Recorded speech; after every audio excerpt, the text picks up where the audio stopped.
And we're live. Welcome, everyone, to this 2 year update for the war in the Donbass, the war in the Ukraine, whatever you want to call it.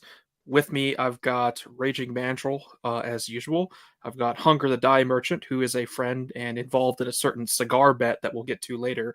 But also, we have a special guest, the Bobby from Twitter, who you may have seen well, he has an interesting posted style, but or posting style, but being that it's late for him over there on the European side of the ocean, we will hand it straight to him, and Bobby is going to give us updates more or less from the Russian home front, so we can sort of understand how things are feeling over there. So you went through a few things right before we started, so why don't you just go ahead and take it away and tell us how it Okay, is? so Russia, right?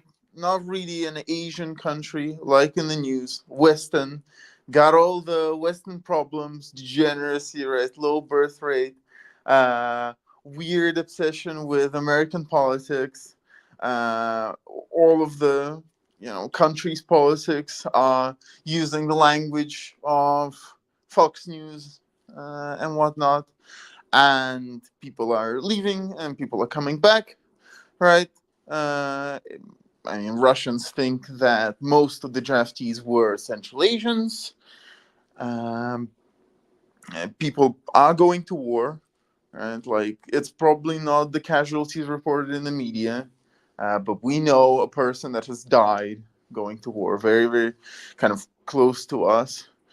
Um, and really, like, for example, freedom in Russia, right?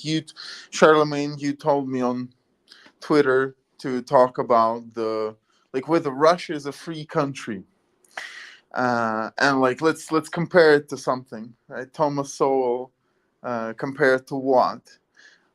For example, compared to Italy. Now, Italy, a lot of Italy's freedom comes from the fact that it's irrelevant and everyone's lazy and retarded. So you can you can get away with a lot of things.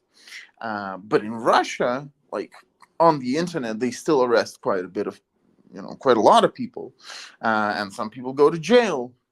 Some people get thrown out of, thrown off a balcony in one slipper in front of a cafe Armenia.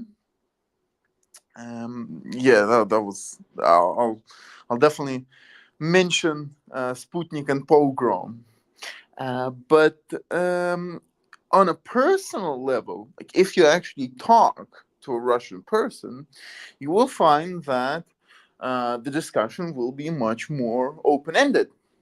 A lot of the times they will scoff at your proposal to discuss Putin because, well, it doesn't matter, right? He's not God Emperor. He might be lame and oftentimes schizophrenic, but he's still kind of this unmoving part of modern Russia. He has recently defeated all of his enemies. He is supreme.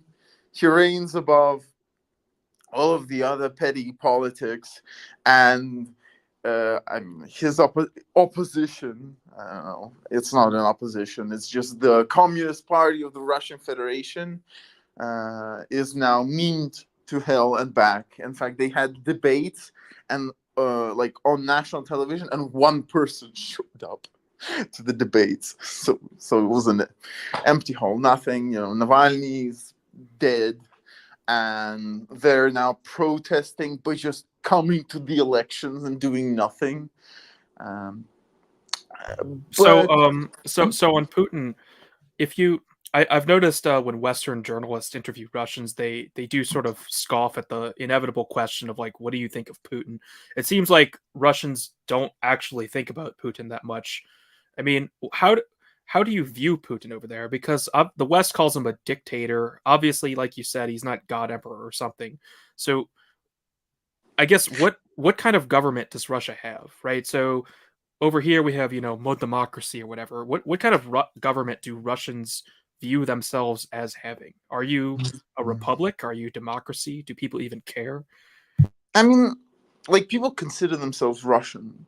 Even the people that Russians do not consider Russian oftentimes will consider themselves Russian, like Mongolians, for example. Right? The Russian language, really, really important.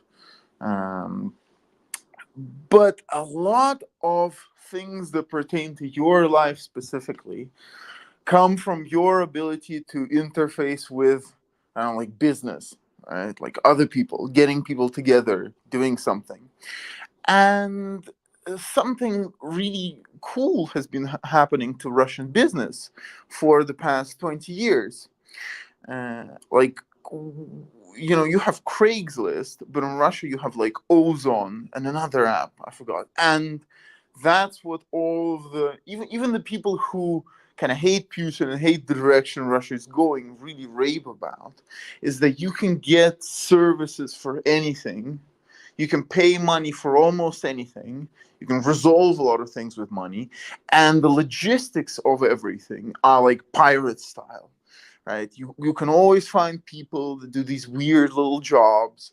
Like almost everyone works. I mean, like, what is it? Youth unemployment in Russia is like below zero, right? Um, they're manifesting people just to do certain jobs, like via psychic gestalt. Right, like, and I mean, even the companies that said that they're gonna leave Russia, they haven't left. Right now, instead of cola, it is kind cola, right? Dobre cola that you can buy. But like talking about politics with Russians, a lot of times invites you to get uninvited from a party because it's stupid. It's like useless. That's not your thing. That's not your objective in life in Russia. Like you either make money or you participate in the Great Awakening. That's like slowly, coming like this. There are religious movements in Russia, and Russia has had its own weird brand of religion, especially the post-Soviet era, like in the 90s, in the late 90s, maybe even early 2000s. The first channel, which is the national channel of Russia, most important one, gets all the news, and Putin talks, you know, on New Year's Eve. They had a transmission where a man would energize your water through the TV. So Like nah. religiously, spiritually. Well, it was extrasensory abilities. That's popular.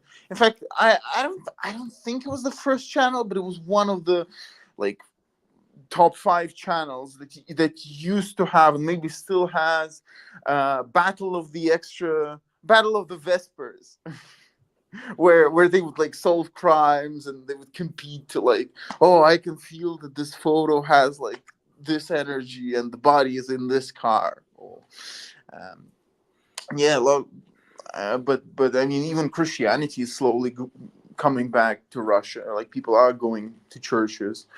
Um, So but people aren't interested in politics really. Like Americans are obsessed with politics, but Russians just are more content. They might not like Putin or they might like him, but overall he's not really relevant to their lives. They're either interested in doing business and, hustling and getting money, or they're interested in some sort of spiritual development. But politics and Putin and all that is kind of not really of interest to them. Uh, well, but expats are but the obsessed with war, politics. expats. Okay. Yeah, Yeah, the expats are usually much more liberal, right? yeah, very liberal. Like exact copies of the soy jacks on Twitter, of Will Stansel, of real Stansel. No, I've seen this, and this is true of like almost every country. Expats are more political than the natives.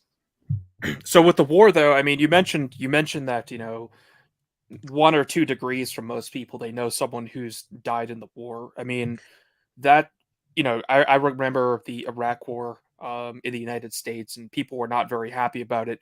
But it barely affected us. I mean, how is this affecting Russian culture, their perception of the government? Is it even close to being a big problem for the government? Like, what's going on in that field? Well, there's a famous exclamation of "What were you doing for the past 8 years?" When it comes to we went to defend Lugansk and Donetsk, because Putin, being the Tony Blair man that he is, he didn't really want to do anything and just wanted to be part of an economic union, and and so they just waited and sat on their ass while Ukraine did whatever it wanted to do. But for some reason, it didn't. It didn't like invade and take those territories. It couldn't kill the terrorists. It would just bombard the cities with like rockets every once in a while, and would Well, kill like 40 old grandmas and like I don't know, sick people that still lived there each year. I guess one thing you could say negative about Putin is like, how did you get tricked for so long? It seems like he genuinely has this sort of liberal worldview and wants to become part of the liberal Western world order. And somehow it took him until 2022 to realize that that was not possible. Like, why did you wait so long? How are you? Why did you let them trick you for so long? And yeah, Yeah, he could have just crushed the Ukrainian military in 2014. I mean, 2012. they had a rough time just dealing with the, Donbass militias. So Putin kind of looks like an idiot in retrospect. And it's like finally he's actually realizing that the West is only just going to screw him over. So I guess I can kind of understand that perspective, because it's like why did you allow this to happen? Basically, you had 8 years. Yeah, and you always have to remember that Ukrainian is the second most common language spoken in Russia, I think. So, a little anecdote: my sister, that's still in Russia, when she went to school and the war got announced, half of her class cheered and half of her class started crying because people have parents, people have grandparents, people have brothers and sisters still in Ukraine. And like Russians don't hate Ukrainians. Even the worst Z channels um, have this tragic view. I mean, even Putin himself has said that, oh, this is a very, very tragic thing. This is almost like a civil war. Um, and so no one's like, yeah, some people are obviously cheering. Yeah, there's bum, bum, bum, bum, мы стреляем по хохлам, right? There's like all the remixes of the Russians killing the subhumans or whatever. But no one really believes that. Even the main propagandist, the Solovyov, on the once again the first national channel.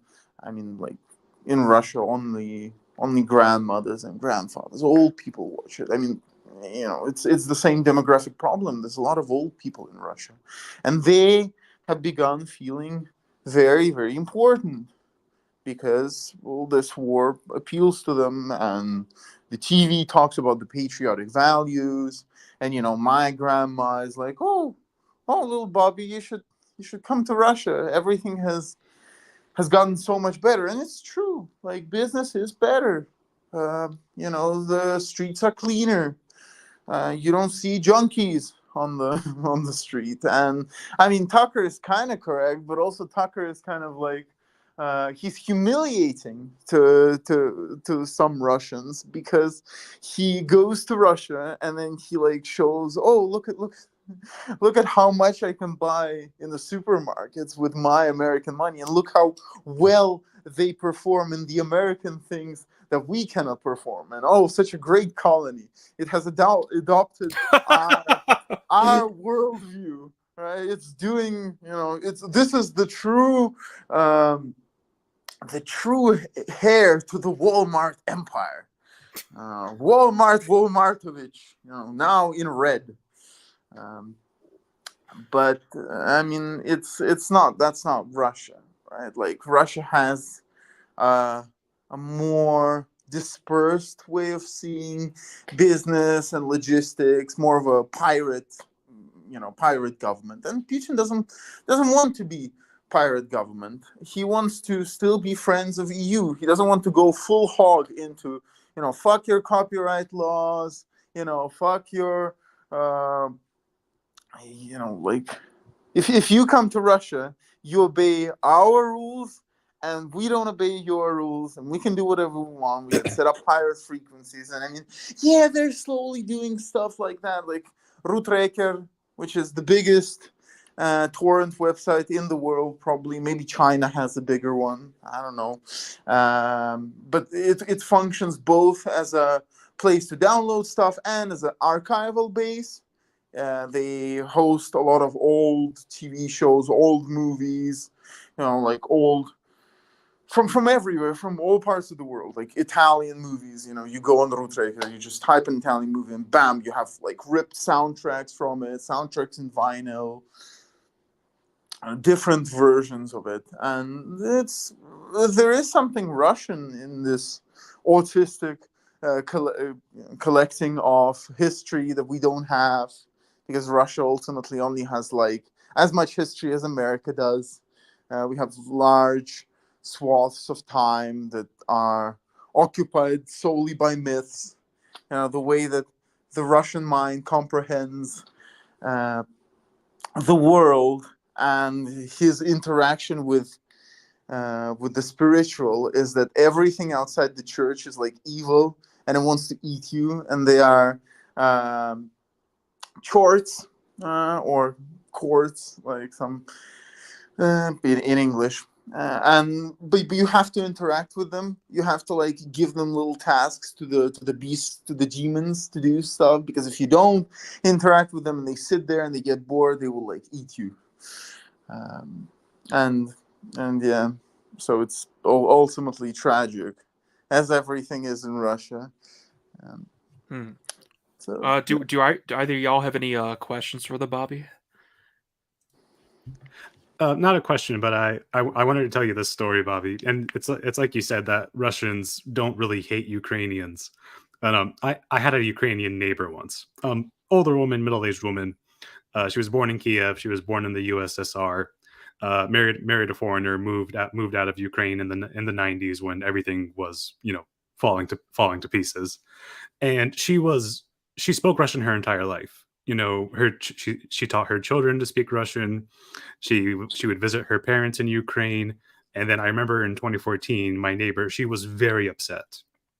Like I wasn't fully aware of what was happening at the time. I knew the coup happened in 2014, but she was upset because of the war in Donbass. Even though her family was from Kiev, she was very upset about the war in Donbass, and she was not pro Putin at all, but she was pro Russian culture. She was pro culturally Russian. And then when Putin invaded in 2022, she flipped on a dime and like became like a rabid anti-Putin Russia hating person. But what I wanted to say is, like, Russians might not hate Ukrainians, but that's not true in reverse. There's a lot more hate on the Ukrainian side towards Russians. And if you watch the movies from early 2000s, Brother 2, right? I mean, you've seen them, Charlemagne. Have you guys seen the Brother movies from Balabanov? No. They're in my really watch good. list. But in the second one, you see the Ukrainian-Russian conflict, actually. Like one of the main characters shoots up Little Odessa in the movie. Little Odessa in America. Where is it? Florida. And the whole movie got filmed illegally in America. Like, they didn't get any permits. They just did it. I mean, that's kind of like this the will to power to just do business. I guess that's one of the things that the Jews take from Russians, probably. Right? It's not. Yeah. I remember listening to Russians with Attitude. I don't know if you know them. Great, it's a great podcast. They were talking before the war. To listen to him. He's got this awful Russian accent. He's German. It's a German accent. Yeah. Yeah, it's a Russian that grew up in Germany. But they were talking before the war about how the Donbass was like a libertarian paradise, and they had like locally sourced sushi restaurants, and you can do literally anything that you couldn't do in Russia. Yep. Another comparison: some European countries that are very wealthy don't have their own games industry, or if they do, they work for someone else. Like Italy, you will struggle to find Italian video games that talk about Italy specifically, or explore something about the Italian language or the Italian ways of seeing things. But if you go to Russia, I mean, shit, those games aren't just for Russians, but also for Americans, probably, right? Metro. Pathologic played by Russians and Americans. Stalker, Russians and Americans, and it's always this. And they're games in Russian. They talk about something Russian, and they're popular. Like Italy, man, that's the one thing that's really terrible here is that people from like Sicily, they make game companies and then they just work for someone else. They don't feel like they need to show something specific about Italy. They don't even need to feel a need to put Italian spoken language into their game, even if the game's action happens in Italy. Um, but of course, for Russia, they'll be like, "Oh man, what can we put in here? We can Surgic or Ukrainian, like in the Stalker games." And so when Stalker 2 says that there's not going to be official Russian voiceovers, that's like two 9/11s for Russian gaming community, maybe even three, because it's pretty serious. But the Stalker 2 leaked, and you go into the leaked code and you look at the comments, and all the comments are in Russian, obviously. So these people who are and the main developer went on a show, and there was a Ukrainian host, and he was talking to him in Bova, and he just told him, "No, let's just switch to Russian." Like, I don't fucking understand anything here. They were boycotting Atomic Hearts. Like this was like a year or two ago. Like there was like the Ukrainian boycott of Atomic Yeah, but Hearts still, Ukrainians still because it was bought it Russian. en masse. No, they 100%. They watched Russian movies. They watched Cheburashka. They watch all their TV series Well, are Russian. this almost reminds me of like the right wingers in America who just still just consume as much Hollywood and mainstream content like as they possibly can. It's like they claim like, oh, we hate this, but then they just devour it. It kind of reminds me of that. Yeah, but man, here it's just your people. I mean, it's still Russians and Russians. Like, you might find some like different people in the western part of Ukraine, close to Lviv, right, or Lvov, all of that stuff. But most Ukrainians are just indistinguishable from Russians. In Brother 2, the way they distinguish Russians from Ukrainians is that the Ukrainians are fat because they eat lard. Okay, I have one more question Yeah. before we go to the war stuff. How much longer do you think the war can go on? Is there a limit? Like, could this war just go on for 2, 3, 4 more years? Like, in terms of will the Russians tolerate that? Hmm.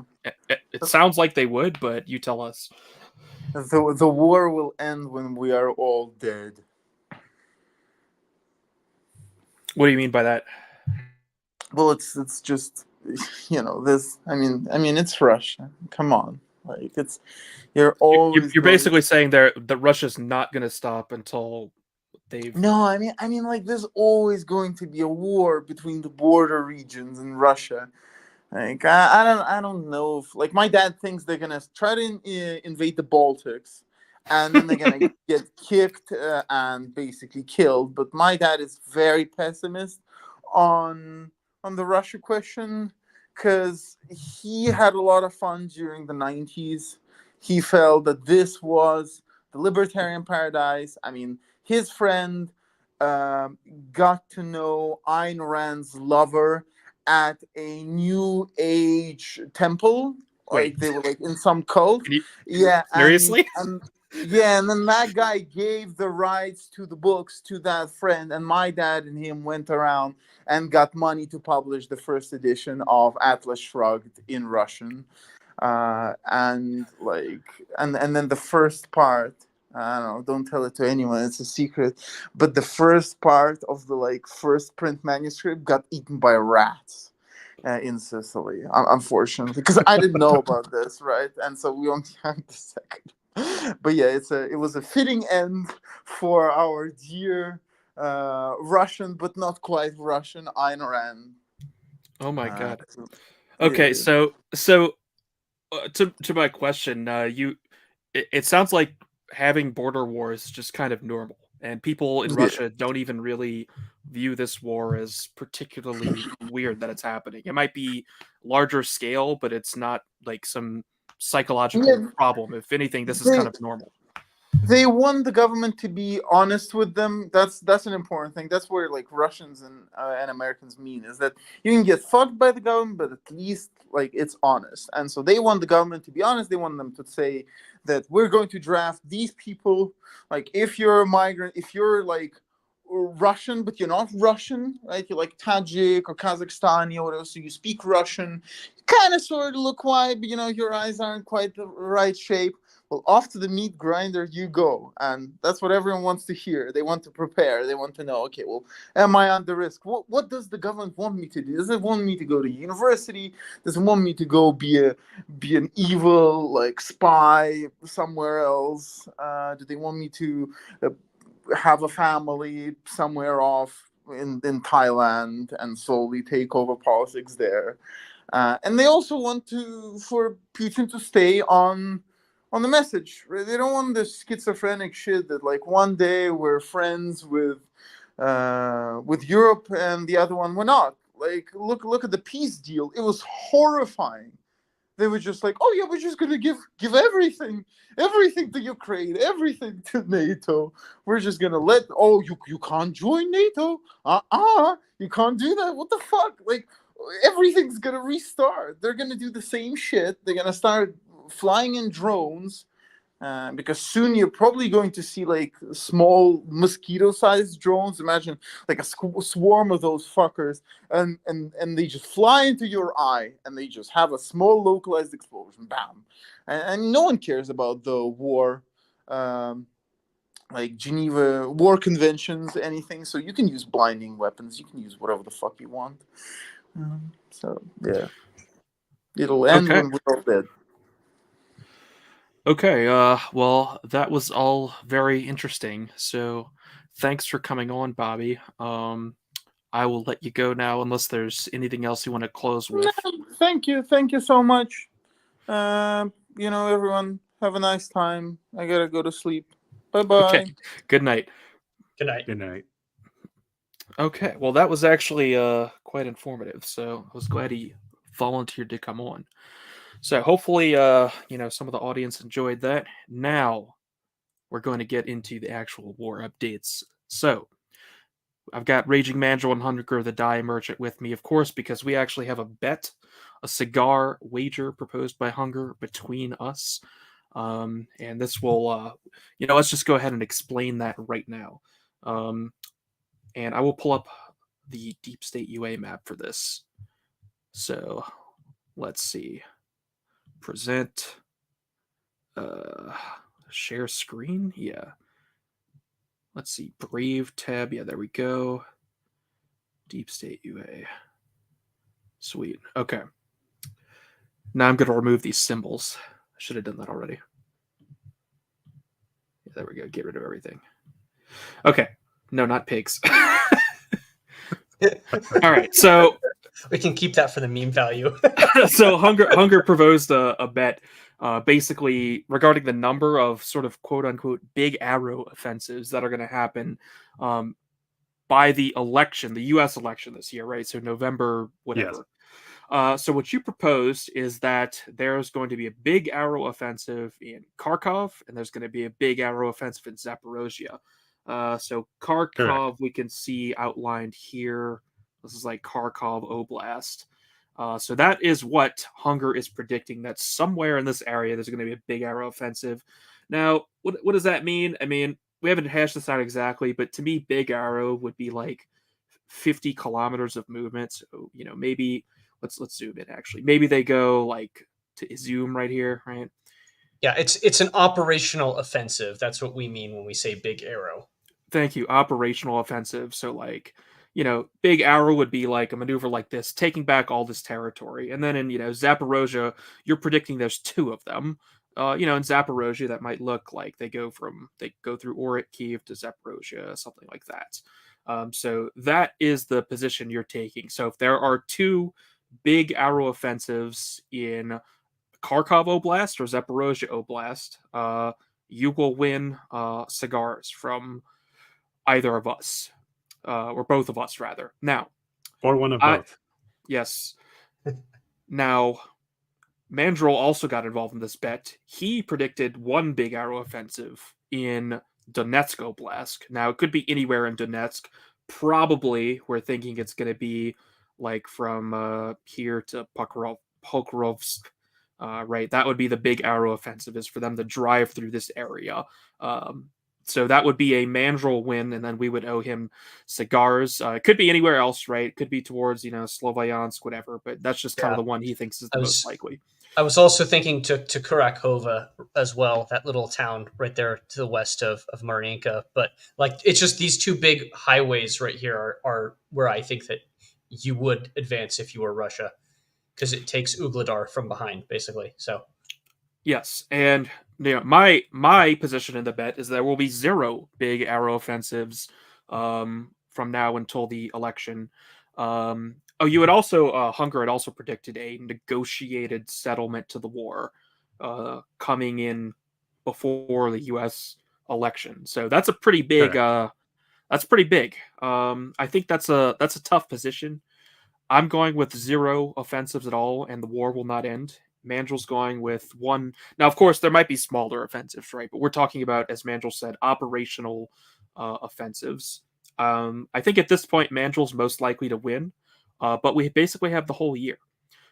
So now the viewers know about there's this bet we have, and that's why I have these two with me today. yeah, I explained my portion of the bet on my channel in a scripted video, but I saw you did that actually. so So so the one thing I will say that we haven't illuminated, or we haven't explained as a position, is what happens if the Ukrainian army collapses and there's just a general advance across the broad width of the entire line of contact. Like, none of us win that bet if that happens. No, I think that would be like, yeah, no one wins that bet. I mean, we're yes, predicting certain operations to take place, and for that to be the case, like there would have to be an actual war going on. If the army just collapses, there's no one to fight. They just walk across hundreds of miles of empty, undefended terrain. yeah, so it's entirely possible that the bet's just a three-way tie and no one wins. So it'll be interesting to see how this goes. I mean, my position is that I don't feel like the Ukrainian army has been degraded enough yet, and I don't feel like the Russians are know what they're doing enough yet to actually pull something like that off this year. And we'll get into why. So, with that said, do any of you want to bring up one of the news articles in particular first, or do you want me to just start picking them?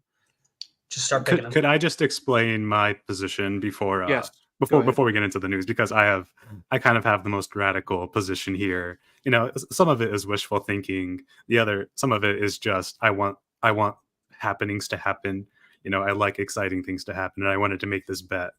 So my position was the two offensives, one from the south from Zaporozhye, one from the north from Kharkov. And I should probably explain why I think this will end in a ceasefire. And that's because I think the results of this war are very much tied to the election, at least in the minds of the Biden administration. So I've kind of set myself. Biden needs a win. He needs to bring something to the table before November of this year to actually like convince people that like he's not a total incompetent retard. Which is a big ask.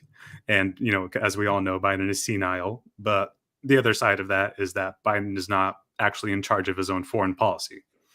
And so we're probably getting into this soon as well, but like we saw the resignation or retirement, we don't know exactly which one, of Victoria Nuland. And so that definitely signals some changes in at least the Biden administration's approach to Ukraine. Maybe that's a big possibility now that, you know, Cookie Monster Victoria Nuland has been removed.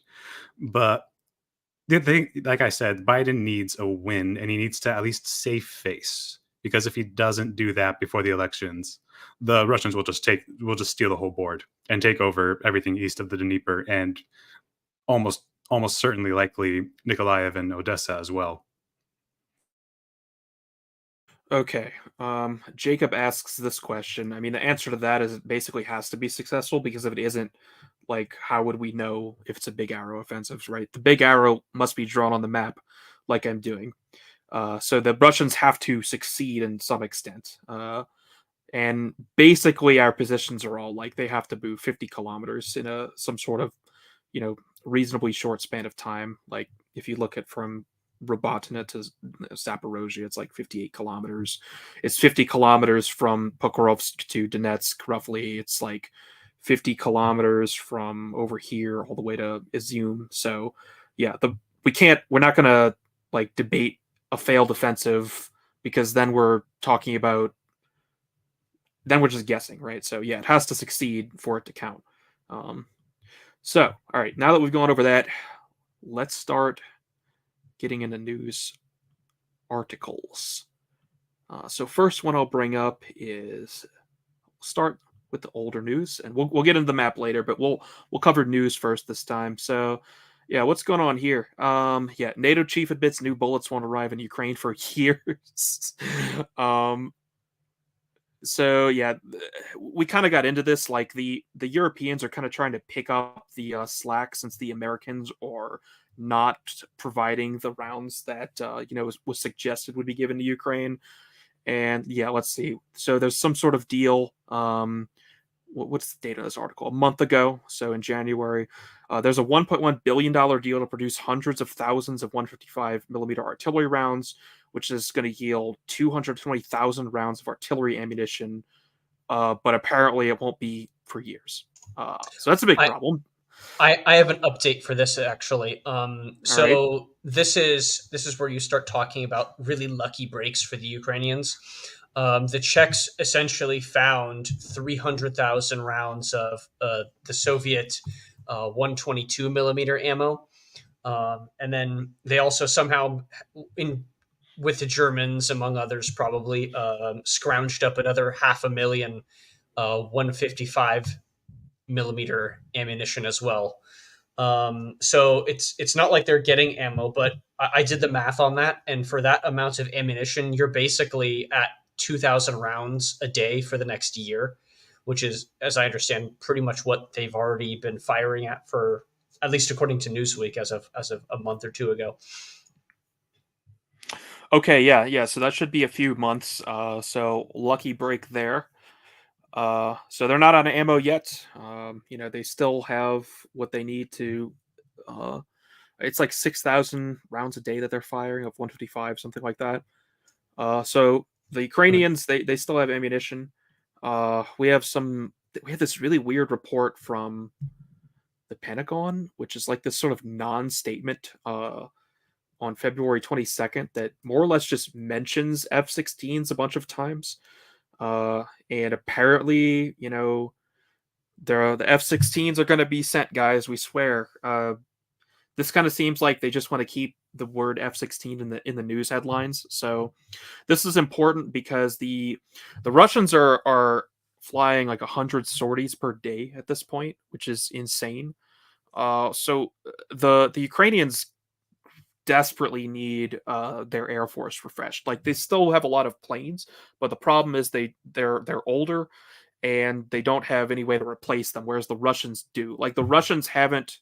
The Russians. I watched this interesting video from that channel Binkov's Battlegrounds, and from his estimates, the Russians have produced more aircraft than they've actually lost in the war.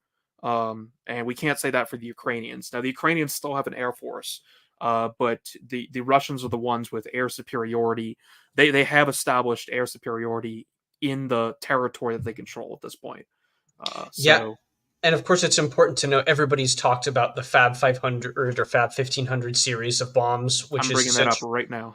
Yeah, the glide bombs that Russia used to only be able to use, I think, the S-35, Su-35. Now they've expanded the capability to other airframes. But the point about that is you can essentially use a standoff glide munition or at standoff ranges and bombard Ukrainian positions without jeopardizing your aircraft, essentially. Right. Basically, So, the Russian aircraft launched these glide bombs miles from behind the front line, and then hit the target with fairly good accuracy. And the Ukrainians have very small chances of actually shooting them down. They can shoot them down. They've claimed to shoot down quite a few planes recently. It's hard to tell because there's not a lot of visual confirmation for most of these claimed shooting downs, so we don't actually know for sure. But for the most part, the Russian Air Force can operate fairly safely. Like we said, the last number I heard was 100 sorties a day. That is a lot of missions being flown by the Russian Air Force, and basically explains what happened in Avdiivka when we get to it. yeah, Now, and I will just briefly state here as well either way that you slice it, if Russia's losing planes, that means it's committing planes to action, right?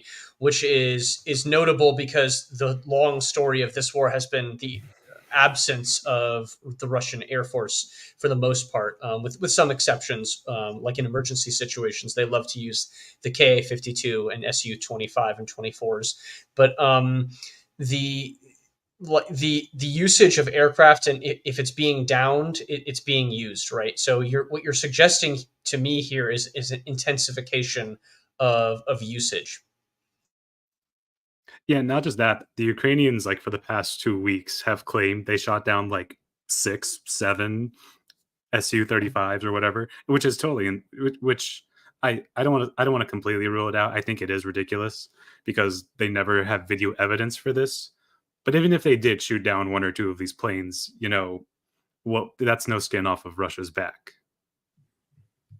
no, there is a video of one Su-24 going down recently, I think. So they're still capable of shooting these planes down. I tend to doubt the numbers that they're giving us. It's, maybe we could give it 50-50. So the Ukrainian air defenses are still dangerous, but it's definitely not stopping the Russians. I mean, look, if they're flying up to 100 sorties per day, most of those sorties are succeeding. That is what that's telling us. Now this Oh, article, Charlie, I sent you something. Sorry, I sent you something in yep. chat. This is Let me check. the Russians now have a Fab 250, and this is very interesting post because the Fab 250s now are being fitted with a turbojet engine. That's I attached heard to about the that Fab. just yesterday. That's basically a missile. Yeah, so this is really with a important. 250 kilogram bomb. So that's half of the Fab 500s, which are just very basic glided bombs, retrofitted. They've been pretty effective, and that's a large payload. These are half the size, but they have much better. They have like a small computer on them or something, I think. Yes, comet satellite signal receiver. Yes, and a turbojet engine. Okay, so yeah, these are missiles basically. These are effectively bombs, small bombs retrofitted to be missiles, which is going to allow the Russians to target, probably small, trenches or small bunkers in the battlefield, or small buildings with much higher accuracy than they'd be able to do with the Fab 500s. So this could be a game changer. And the other game changer that I had up is the Russians have had this for a while, but they have the Fab 1500s entering mass production now, as that Telegraph article I had up had just pointed out. And we could look at one exploding here. The Fab 1500 is important because, yeah, you can see this is the kind of bomb you would use to, destroy a multi-story building. And this is important because if you look at a lot of these battles, like Ugladar or even Avdiivka, it's these multi-story apartment complexes and other buildings like this that were built during Soviet times that the Russians have the hardest time rooting the Ukrainians out of. So if you could actually take down the building from a distance with a large bomb like this by actually damaging its support, that could be a game changer, because you could fire all the 155 millimeter shells you want at these giant concrete blocks, but you're not going to take these down without expending an enormous amount of ordnance, and it's not even accurate enough to do that anywhere. Whereas this can be guided in much more accurately and do serious damage. So this could be a game changer if they get these Fab 1500s into mass production and start dropping those where they're needed. And then likewise, the Fab 250s are going to use less explosives but be more accurate. So these are both very important. Okay. Yeah, there was reports during the Avdiivka campaign when they were dropping like 4 or 5 fabs a day on Avdiivka. They dropped 2 Fab 1500s on one night, and 10 kilometers away there were windows shaking in Donetsk. Like people's like apartment windows were shaking from the force of the explosions happening in Avdiivka. Yeah, the Fab 500s were critical from the for the Battle of Avdiivka, as far as we could tell. So these are, they've been dropping them like crazy, and Cranky as well. So, these are significant changes to the Russian arsenal. I'm trying to pull up a link I was missing here. Okay, no, I got both of them. Okay, so what's next? Let's see. We've got let's cover this sort of weird.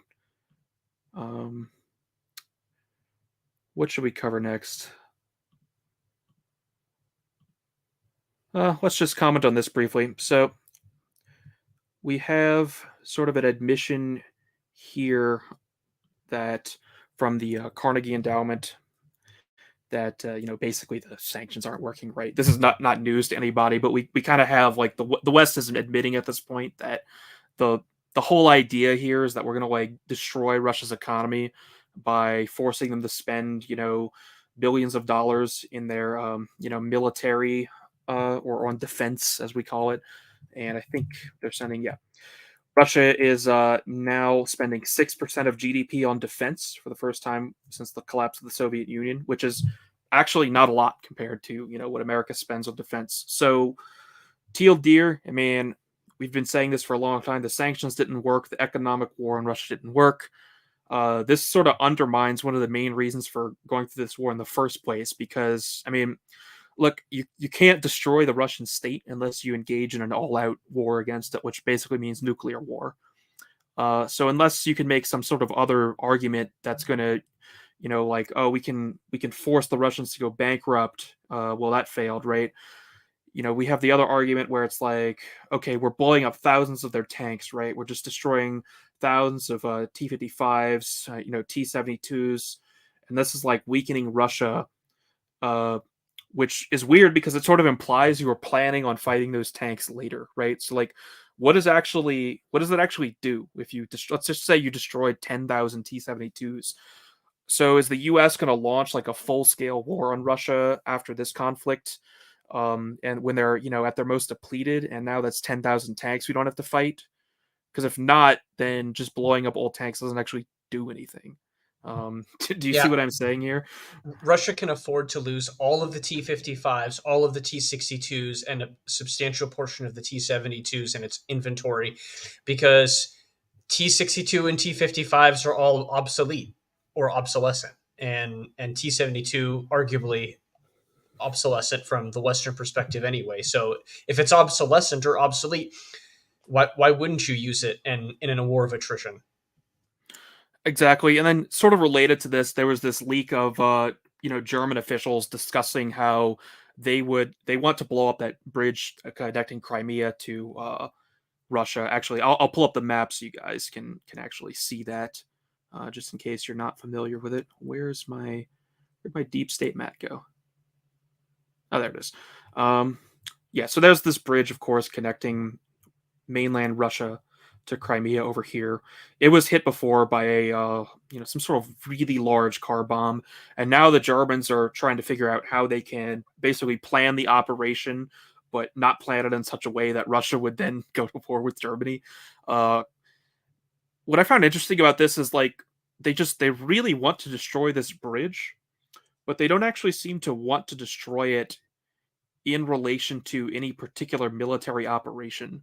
Like normally you would destroy this bridge if you wanted to cut Crimea off because you were planning a massive offensive, from Kherson into Crimea. Um, so it's like if you're not actually planning that, which seems impossible at this point, what's actually the point of doing this? It's like it's once again like let's just blow up Russian shit because, and obviously that's going to cause a lot of economic problems and some logistics problems for Russia if they do that. But it's like this isn't a strategy, right? Like, okay, this is a pretty important bridge. This would be interesting if they had tried this, last year with the Exactly. attempted Ukrainian offensive. But like with all Western aid and all Western actions in this conflict, they are always too late. It's interesting. The strategic initiative that was taken by the Russians at the start of the conflict really put the West on the back foot, and every single aid package is always reacting to something else. Like we provided Ukraine with air defenses and generators thing because Putin was attacking electrical infrastructure using guided missiles, and every single time we provide aid, it's always in response to to events on the ground. It's never like proactive. So this is just the same pattern over and over again. No, there is no coherent strategy. I mean, we even saw this in the Zaporozhye, the great Ukrainian counteroffensive in the summer. There were Ukrainian soldiers who were training in Germany, like training under NATO supervision, and they were asking their advisors, like, how do we, like, Russia has put hundreds of thousands of mines in Zaporozhye. How do we cross these minefields? And the Germans literally just said to them, just walk around them. Like this was reported in, like, I think, like, the Washington Post or something. Like that's not a strategy. That's not a tactic. That is not, like, good operational advice from your commanding officers. Hope is not Right. a plan.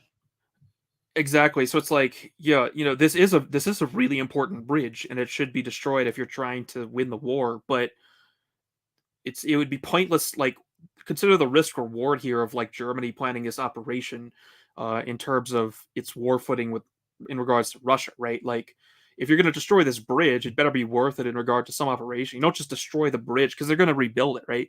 You don't just like destroy it randomly and then just like see what happens, right? That's kind of like how this whole war has been conducted. And the overall issue here is like, okay, originally the idea is the war is going to be cheap. It's no longer cheap, right? For any country, not even the United States. We haven't, as far as we could tell, we haven't damaged the Russian economy in any significant way. We're not collapsing the Russian population through attrition. We're not destroying their critical military infrastructure. And even if we were, in relation to what future conflict that we were planning anyway. All we've really done over the last 2 years now is give the Russian army 2 years of experience in a fifth generation war, which is actually how military technology evolves, right? And I don't mean technology specifically in regards to computer mechanisms, but also like technology in the broadest sense, like as Spengler talks about in regards to technique, right? So the Russians are now experts at fifth generation war with drones and all the aspects of the modern battlefield, and the West is not, because you can observe the war all you want, like we do, and the insiders at NATO can observe it more closely. But at the end of the day, it's the difference between reading a book or reports about a war and actually have experience, right? The Ukrainians are getting experience, but those aren't Americans, and they're not NATO either, right? So this is a huge problem, is that we're training Russia to fight fifth generation war. And they're now far more proficient at it than the Americans possibly could be. So you have to balance the knowledge and the development of new military technologies that you're giving the Russians an opportunity to have versus what you're actually taking away from them. And if you're not significantly damaging their economy, if you're not destroying their critical military infrastructure, then how does that balance out the the information you're and the institutional knowledge, right? That's so important in militaries, is what we call institutional knowledge, and Russia now has that, and the Americans don't. Mandrill, anything to Yeah, say on that? Or Hungary? Yeah, go ahead. Mhm. Oh, sorry. I was going to say the problem with the NATO's obsession with the bridge is that every day that goes by, the bridge is increasingly irrelevant. I mean, in the beginning of the war, it is. I mean, This is so true. It's- there's a 90-kilometer land bridge. Like, I mean, Russia and Crimea are one country again. I mean, literally, it's at least like And 90 kilometers. But and there's so going back to the there's obsession, go ahead. yeah, there's even a rail line that's running southwest from the Donetsk, city. So it's like, okay, now that they have, it's almost an irrelevancy that mattered like a year ago. You know? That mattered in 2022 when the Russians invaded Zaporozhye from Crimea. I mean, how Yeah, did they take exactly. over Kherson? Yeah, no, that's a good point. Like the bridge at this point is really just some weird prestige kill that NATO really, really wants because it's like it'll make them feel good. We blew up Putin's really important bridge, but it's like, yeah, the bridge doesn't matter anymore. Like it matters, but it's not critical. So it's like what? It's really weird how they're obsessed with this bridge because it's just not going to matter, Uh, right? The Ukrainians are totally incapable of mounting any offensive toward Crimea. So destroying the bridge doesn't really do anything but just kind of throw egg in Putin's face, right? And that's a horrible geopolitical goal or war aim, right? You don't just like make the other statesmen look bad.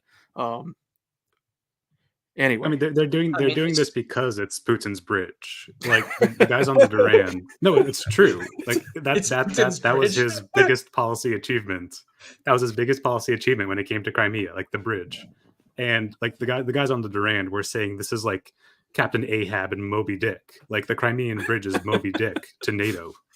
See, I almost feel the same way about the treatment of the Russian Black Sea Fleet in a way, because it's the same thing as the T 50 T 60 whatever question, right? All of these military assets, or most of them, are all ex-Soviet, and it's like, guys, you're blowing up stuff that Russia is going to have to replace in 10 or 15 years, like at the latest anyway. This is it's just prestige kills over and over and over again. Um, so in let's move on to another story now. I've got this. This was such a weird story when it came out. I couldn't figure out exactly what it was at first.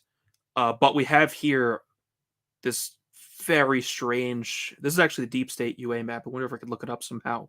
But there's apparently this giant train that was built from Donetsk to well, just in the Donbass, but it's like roughly near Donetsk. And by 30-kilometer train, we don't mean like an actual train that's in use. We mean like a fortification.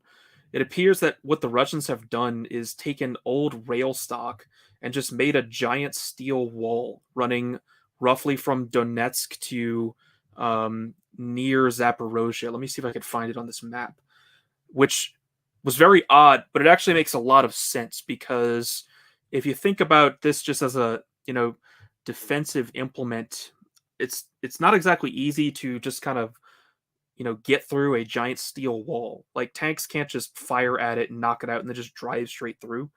Yeah, so it's roughly in this area right here. I have it pulled up now. Let me just pull it up on the map and I'll highlight it. So yeah, it goes from like here to here, something like that.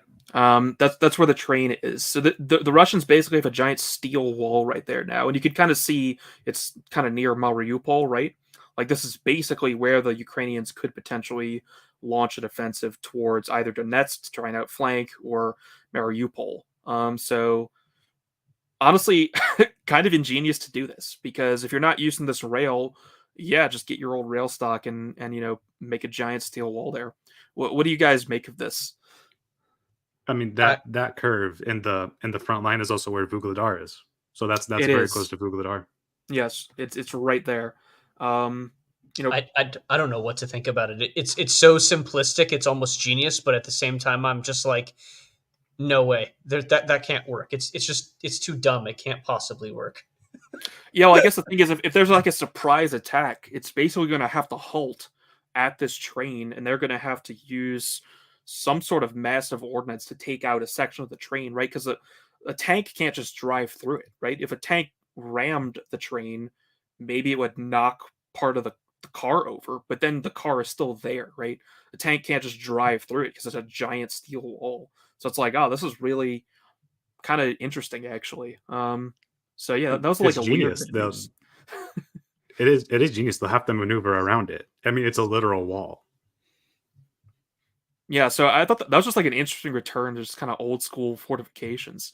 Okay, only a few more, and then we will get to the map. So let's cover. Yes, let's cover Transnistria. Someone was asking about that earlier. I had a Twitter space on this. Nothing ended up really happening with Transnistria yet. But basically, the Transnistrian government, to the extent that exists, basically petitioned Russia. There's an English translation here. Basically, petitioned Russia to invoke a bunch of UN treaties and other international organizations to secure their self-determination and their rights and stuff. And the reason this is interesting is because this is how Putin has argued his case for the war in Donbass, that they're basically protecting the rights of the Ukrainians to self-determination. So Transnistria is kind of teeing up the Russian Federation to invoke UN obligations to protect their self-determination that, of course, the UN would refuse to do, thereby giving the Russian Federation cause to enforce those treaty obligations unilaterally. So that's kind of interesting.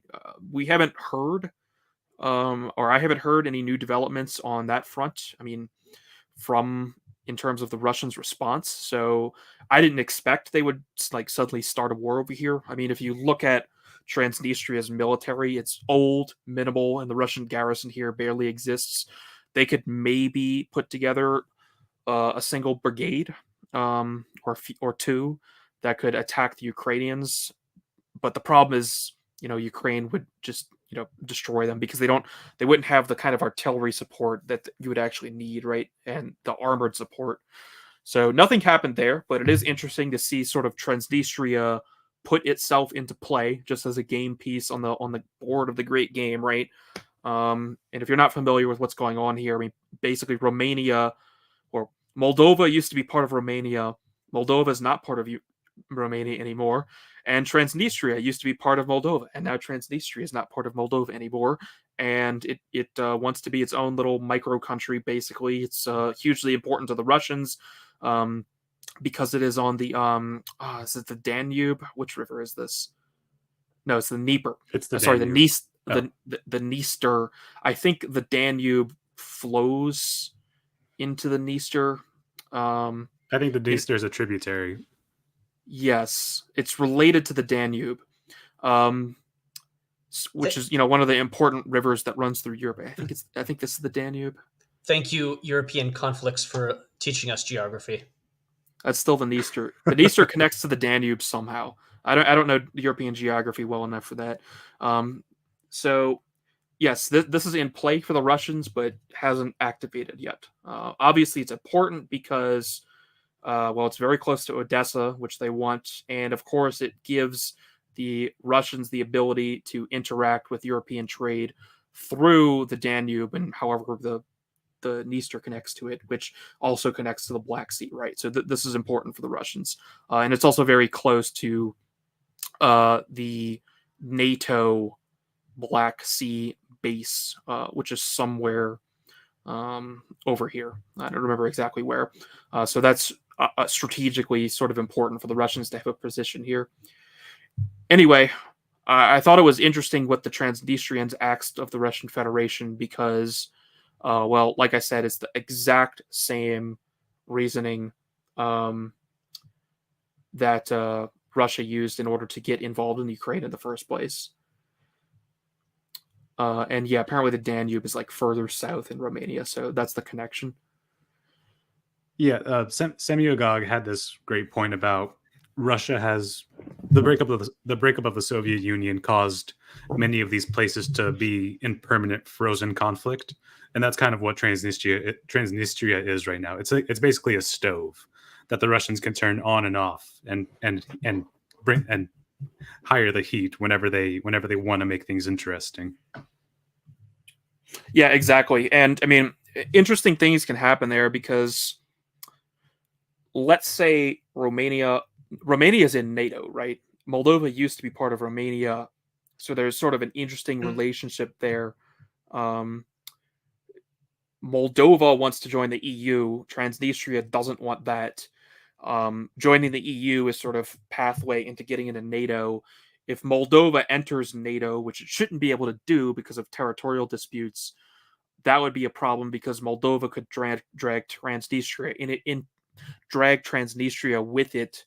And if then Russia tried to do anything, then they would be attacking a NATO country, right? So there's sort of an interesting play here. Of course, the government of Moldova like barely has any power. So it's like Moldova in some sense is like not really a functioning country, and its fate is very much up in the air. This sort of seemed to me like the Russians taking the initiative. Obviously, this didn't happen without their approval. It seems like the Russians are sort of taking the initiative to bring Transnistria further into play because basically what the Russians cannot allow is they cannot allow Moldova to get into the EU or get into NATO without resolving the Transnistria situation. Um, I don't, unless the Russians have somehow smuggled humongous numbers of like arms, but more than just arms, like unless they've like smuggled an armored division into Transnistria, which I don't see how they do that. Uh, Transnistria can't really enter the war. I don't see any reason why Transnistrians would want to attack Ukraine. That would be like crazy. That's not what they want. Ukraine certainly can't attack them, so I don't think that it's going to become involved in the war. But it's important to look at it. Um, anyway, and yeah, of I mean, the course, interesting thing about Transnistria Transnistria, like, Transnistria is not recognized, right? So NATO could be like, well, it's not real. It's in NATO now. Russia. What are you going to do about it, right? Um, anyway, go ahead, yeah, Edgar. but the interesting thing about Transnistria is it has the largest post-Soviet ammunition depot in the entire in all of Eastern Europe, and this ammunition depot is literally, 8 kilometers from the Ukrainian border. And people were very concerned in 2020 that the Ukrainians would overrun Transnistria and take the weapons, but they haven't done that so far. Maybe they'll get desperate enough to do it. Yeah, well, I think this is partly why Transnistria is being activated, right? Because the Russians don't want to lose it. Um, Other interesting stuff. We have Eric Prince here, Blackwater founder, saying that Ukraine is destroying itself, and you can't beat the Russians at a conventional war. They should freeze the conflict wherever it is. Probably sound advice. Obviously, that's not going to be taken. Um, Last thing before we get to map updates. Um, this is pretty crazy. I mean, this article here reminds me of the article where they admitted to fortifying the election. We're not going to read the whole thing, but basically, this New York Times article from just a few weeks ago, yeah, February 25th, pretty much admits the whole narrative that Putin put forward, where basically the CIA has been running Ukraine, like there's American-backed coup in Ukraine. This article just describes CIA operations in Ukraine since 2014, pretty much admitting that the CIA is like behind the war. So it's always bizarre to see articles like this come out where they just sort of admit it. Do you guys have anything to say about this? It's a very long article. I mean, like, I think Definitely the audio go file read is it. like Definitely almost an like hour. go read the article, and yeah, there's an article file. So we're not gonna go. Sorry, there's an audio file. Yeah, it's like 48 minutes. So check it out. I mean, it's just fascinating to see them admitting that this happened. Is all I I really mean, have to say. we all knew it. It's not a surprise, but it's fascinating that they let the mask slip sometimes. Like fortifying the election. Right. Um, yeah, let's use this one because I like the Google map. So here we have the Syriac map. So let's start getting into the actual front updates. Yeah, actually, I'm gonna switch back to the Deep State UMA map because we can draw on it, and I like being able to do that. So obviously, this is the Ukrainian recognized territory right now. So let's start like last time. We'll start in Krinky. Krinky is what over here? Yeah. So the Russians have more or less kicked the Ukrainians out of Krinky, but they just can't do it permanently. But it seems like the Ukrainians aren't going as crazy with landing their Marines here like constantly. However, it's just kind of logistically impossible for the Russians to stop the Ukrainians from landing here. But I mean, at this point, they've been fighting over this for like months. There's no major operation happening here. We think this is kind of just like a blocking operation or a fixing operation to sort of prevent any Russian crossing. I mean, the gist is, I guess we can comment more here. There have been a lot of HIMARS strikes in Kherson recently. And there have been a lot of strikes on the Russian Black Sea fleet recently as well. And we get the sense that they are very concerned about preventing a Russian landing. Because if you look at what ships in the Black Sea fleet have been destroyed or damaged over the last 2 years, it's a lot of landing craft. And I think the one thing the Ukrainians can really do right now is not just get prestige kills. Like, yeah, these Black Sea Fleet kills are that, but if they can actually prevent the Russians from having the capability to do a landing here, they can stop them from sort of engaging with their garrison in Transnistria, and they can protect Odessa because all they'll have to actually worry about is the Dnieper River. So I think this Krinky operation, weird and suicidal as it is facilitating that. The HIMARS strikes are facilitating that. And the attacks on the Black Sea Fleet are facilitating that.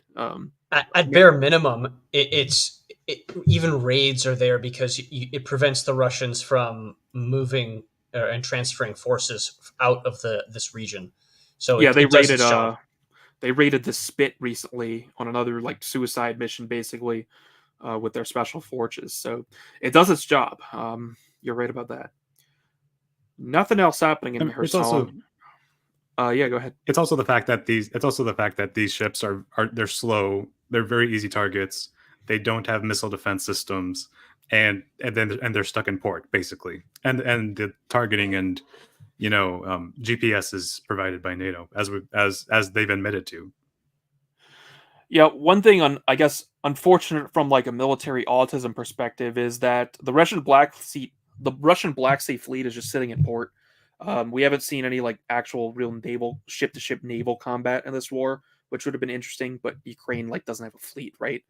Yeah, but what we have seen is the occasional sortie that the Russians make with one ship class or another, but the Ukrainians will attack it with these little like suicide drone boats, basically. It's like a Um, speedboat, just that's packed with explosives. yeah, and these have all been provided from the NATO powers, essentially. These little suicide speedboats. Yeah, NATO gave them a bunch of them in the beginning, and yeah, that's probably one of the better investments they've made. Okay, Yeah, going one over. sorry, Yeah, last point. Sorry. One interesting thing about, the Black Sea fleet is if you can zoom out, sure. if you can zoom out to the broader Black Sea, the Russians have been building, yeah, the Russians have been building new ships, like anything like smaller than a corvette is being built, upstream from the Volga River. You see Volgograd in the corner, that's used to be Stalingrad. So the Russian Navy is building, ships upstream that will sail down the Volga into the Black Sea. And that they've been building these ships for the past 2 years. They haven't been deployed yet, but that's going to be a big thing in the future for the Russian Black Sea fleet. But these are not very large ships, but these are very new ships. Interesting. And yeah, it makes sense that they would want to modernize and develop that fleet because Semyagog has talked about the fossil fuel deposits in the Black Sea, which this whole war sort of gets into. Um, so thanks for that. I didn't actually know they were doing that. Um, okay, so let's go over to Zaporozhye. So this has not really been changing much. I mean, the Russians are now attacking Robotina and actually got into the center of Robotina, but were kicked out, as this map indicates. They've sort of almost taken like the Surovikin line back, which is kind of here and here and here. It, I mean, this is sort of a prestige area. Like Robotina is kind of the only place with a name that the Ukrainians took over during the counteroffensive. So they're really holding on to it, even though it's kind of strategically irrelevant.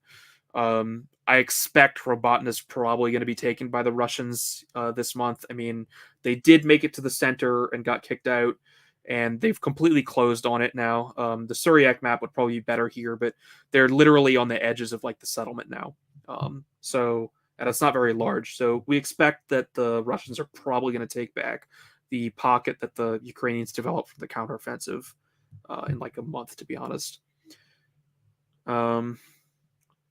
Obviously, well, let's just go straight to Avdiivka because that's the big thing, right? I mean, the Russians totally closed it at Avdiivka, which was a big surprise, to be honest. Like, I thought this battle would be over in like, the end of March at the earliest, but since we last looked at the map, I mean, they basically took like all of this territory, right?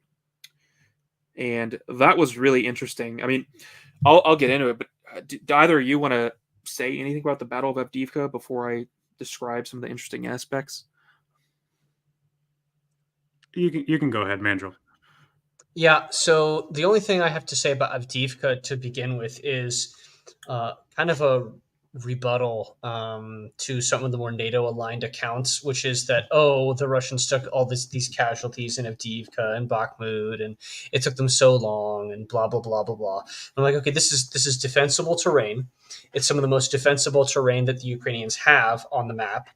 And the Ukrainians have this weird thing where they will defend these cities in Donetsk and in these like edge of the war zone territories, and they will basically force the Russians to kick them out at substantial cost. Right? They were enveloped on one side and then inevitably on multiple sides, and it took the Russians a while to like give them the boot out of Avdiivka finally. So the only thing I have to say is like the Russians essentially have proven now consistently that any territory that the Ukrainians can hold and commit to holding, the Russians will inevitably take it anyway. So that's the message that is being sent here. I feel like this is a very deliberate message. Yeah, I mean, taking Avdiivka is also really important because this was the 2014 front line. It was sort of their oldest, best fortification, and this was important because from Avdiivka to the city center of Donetsk is like 15 kilometers, right? Which is well within the range of 155 millimeter artillery. It actually might even be closer than that. It's like, yeah, like closer to 10 kilometers. So, the Ukrainians just sort of take pot shots at the civilians in Donetsk. And with Avdiivka being taken, that very much moves the front line away from Donetsk. And it's not like their artillery is just sitting there at the front line, right? If you look, here's like 20 kilometers, which is sort of like close to the max range of a lot of 155. Here's like 15. So this area is sort of like where they could potentially still shell Donetsk from. They have shot Donetsk with HIMARS apparently at least once, but this is really significant because sort of the Russians capturing all of this area that was highly fortified is going to allow them to protect their capital in a way that they weren't able to do before. So that's very significant. Now, the interesting thing about this battle is sort of in the south here. Like, so here's the citadel with tons of high-rise apartments, and there's forest down here, right? There was like a sewer line that the Russians basically excavated for months that sort of allowed them to send like 1 or 200 guys basically across this line and get behind the Ukrainian line and basically suddenly take a bunch of territory here. And this allowed them to finally encircle this old like Air Force base here that was causing them a lot of problems. And once they had done that, there was sort of an attack that took place um, in close proximity. Like they were sort of working their way through their dachas up here, and eventually the Russians sort of came up to this lake and were sort of positioned along this line. Um, I kind of expected that the Russians would kind of do a Bakhmut situation and just kind of grind it down, but what happened was the Russians just sort of blitzed through and just cut off Avdiivka, leaving kind of only leaving this coke plant that's up here cut off from the south of Avdiivka and the Citadel area, and they left really only a few dirt roads leading out of Avdiivka to the Ukrainian supply lines, very very close to the Russian lines at that. So at that point, the Ukrainians decided to withdraw, and the Russians didn't even have to fight over the citadel at all, which was kind of amazing that they pulled this off. They didn't encircle it, but they pulled off an adept double envelopment much better than they did at Bakhmut. Because in Bakhmut, they did a double envelopment, but then they just had to grind their way through the whole city. Whereas in this case, they actually reaped the benefits of that and collapsed the whole thing at once. Yeah, I wonder if that has to do with the peculiar shape of Bakhmut versus Avdiivka. Because Avdiivka, if you look at it, it's got like this straight diagonal shape to it with like the main city at the south, right? But that's it's not mostly it's just a straight diagonal, whereas Bakhmut is like this weird like circle shape with like protruding edges Yeah. to it, Like a and triangle. it's like a weird shape to a city. So I wonder if the unique shape of the actual like design of these cities matters at all in terms of how difficult they are to take. I mean, Bakhmut was also and larger, Bakhmut was much larger. Oh yeah, no. Avdiivka is basically a suburb. It's like a suburb town of like 30,000 people. Bakhmut was a much bigger city, and Avdiivka kind of followed the Severodonetsk model more than it followed the Bakhmut model.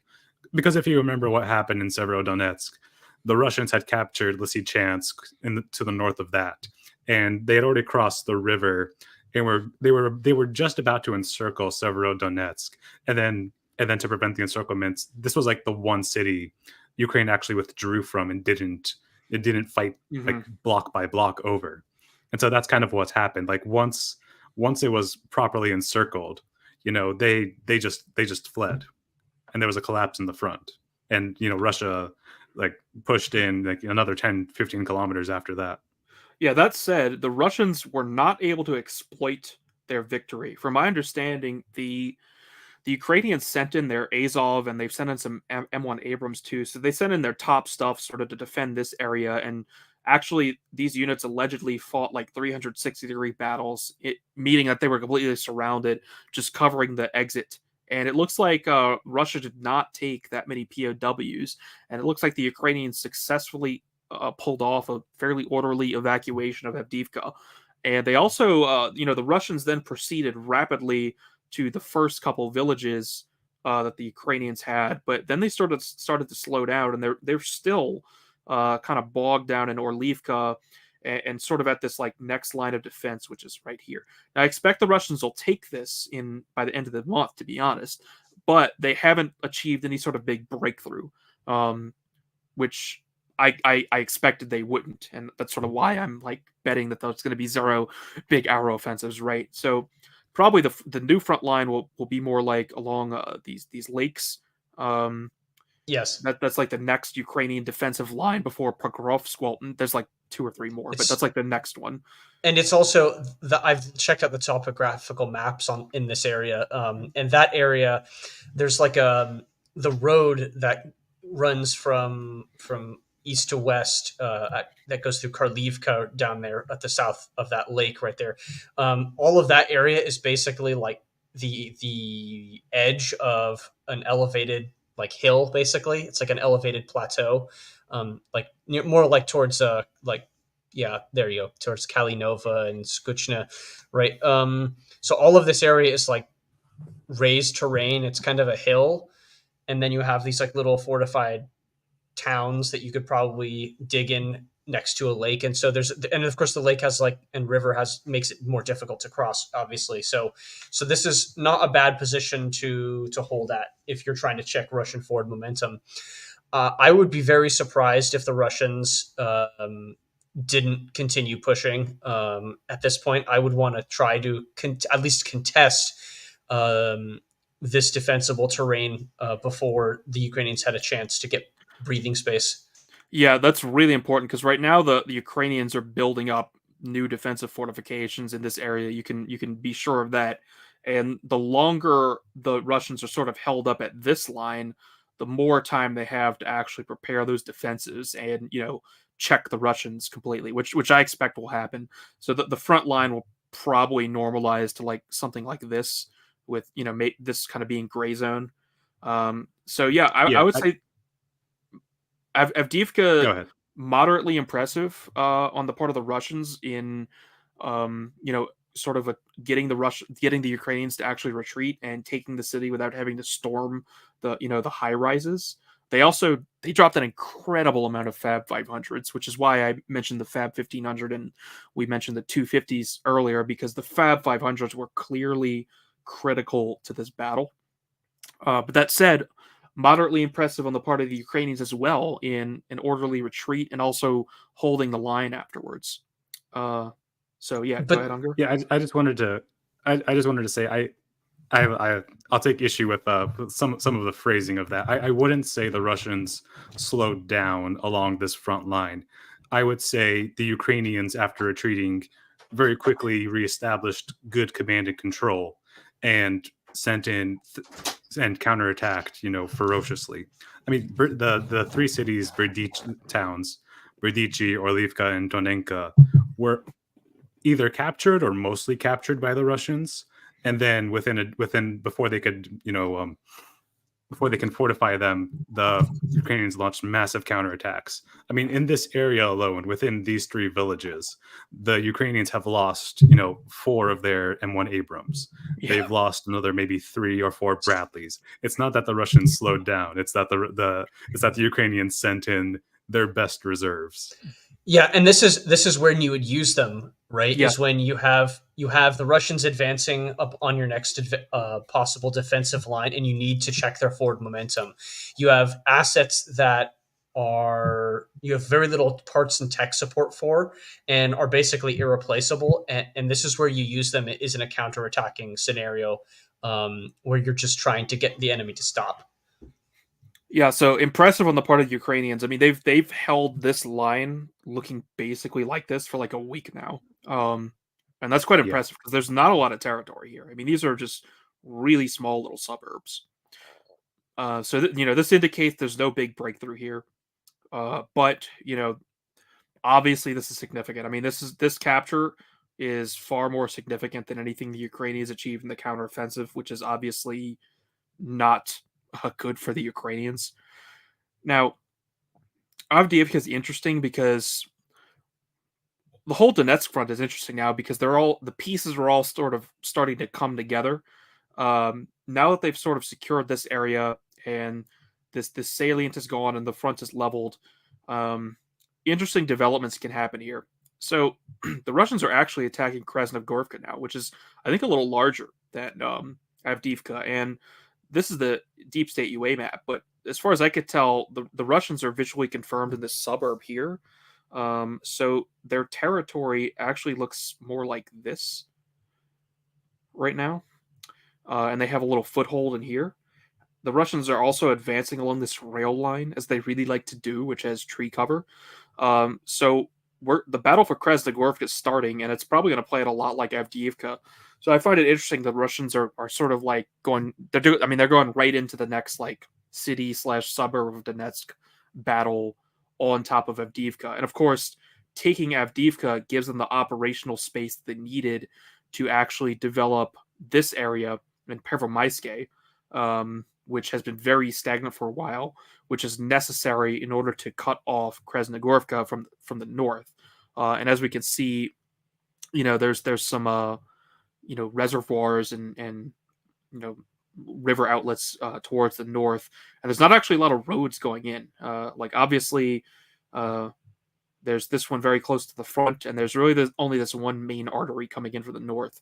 The Russians are now on the south. They took Mariinka completely and advanced towards Gregorivka. So there's only a little more territory here.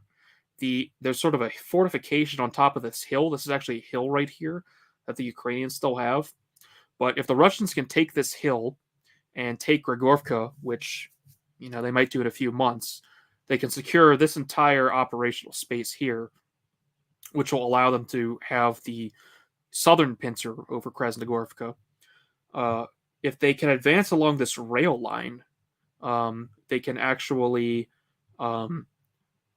secure sort of the western part. If they don't actually take the space, they can have it operationally encircled. And if they're able to develop just in the small area on the north, they'll be able to cut it off from the north. So this is going to be probably the next big battle to look for.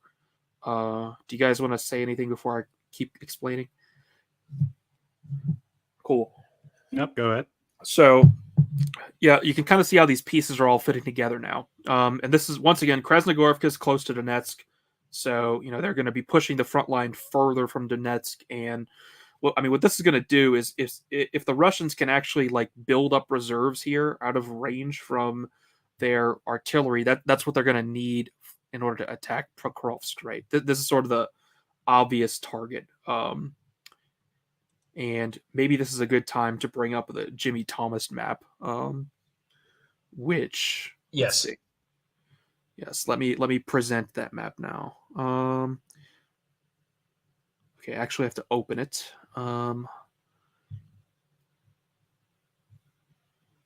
Okay, it's opening. It's actually an enormous JPEG image. Okay, so this is Donetsk. Let me try and share it. I should have closed all this other crap. Oh no, that's tabs. Okay, I want window. Yeah. Here it is, Flowcark. Okay, yeah. Is this up? Let me see. Yes. Okay, so this is Jimmy Thomas' Flowcark map that he made. And this is Donetsk right here. Yes. And then, yeah, here's Avdiivka. There's an enormous rail line, in this area, or rail junction in this area that I should bring up separately. And then Pokrovsk is here, I think. Is that right? Yes, Pokrovsk is to the northwest of Donetsk. Yes, that's Pokrovsk. And then down by the lake, Karlivka down there also has another rail hub as well, which is why, and it's right next to the highway, which is why on my map, I made the big arrow offensive along these two highways because they're perfect because you can jump off and hop to the next rail hub, basically. So this highway here? Yes.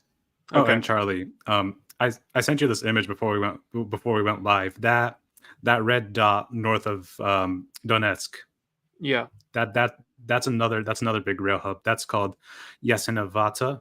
The Yasenovata rail hub has been inactive for the past 2 years because you can see how close it was to Avdiivka. And about a week ago, the Russians announced that because Avdiivka was captured and they advanced another 10 kilometers, there are now trains coming into that rail hub north of Donetsk because it's effectively out of artillery range. Yeah, let's go. Let me bring up Jimmy Thomas' thread. I'll bring up my Twitter here. Yeah, there we go. Yeah, so he has it here. Let's go there. So what do we have here? The red shaded area is the Donetsk rail yard, the largest rail yard in Ukraine. Orange lines railways, 24-kilometer range on the M777. So it's still in range, but it's close. Well, actually, as he mentions here, you want the 10K and the 10 kilometers in the rear. So yeah, he's got the blue is the current line, I believe, that the Ukrainians, well, these are just distances I see. So blue is 14 kilometers from the rail hub. The Ukrainians still control some of this. So if they can be pushed back to this line, roughly the red line, then the rail yard is not going to be in range anymore. So that's interesting. So why is this important? Why is the rail line important, Manchel? So the rail line is important because in order to support any sort of advance, you need to have a rail line that can give you the ability to bring in ammo, replacement vehicles. You can bring in manpower, of course, and then it acts as a jumping off point so that you can use, like, say, a major highway that has the width and is maintained well enough that you can actually make an armored advance down. So the thing about Avdiivka and Donetsk and these regions being recaptured by the Russians is that so now you have two sizable rail hubs basically almost right next to each other. Both of them are next to major highways that lead west, and those highways lead directly to Donetsk and Zaporizhia city proper. Yes, let me Sorry, bring the not Donetsk, Dnieper city proper. let me bring back the Flowcark map. So yeah, that rail line is about here. Here's Pokrovsk. The important highways are in black. You want to conduct your offensive in the direction of the highways, so the Russians can go, this way, and they can come up here, and that's how they would take Pokrovsk, which is important because why can't I zoom out? Oh, there we go. Pokrovsk is important because it leads to Dnipro. We can see Pokrovsk is here. You can see very clearly the highway and rail arteries that connect to it, and why this city is so important if you're interested in attacking Zaporozhye city or Dnipro city. This is like the key to the whole Donetsk operation, really.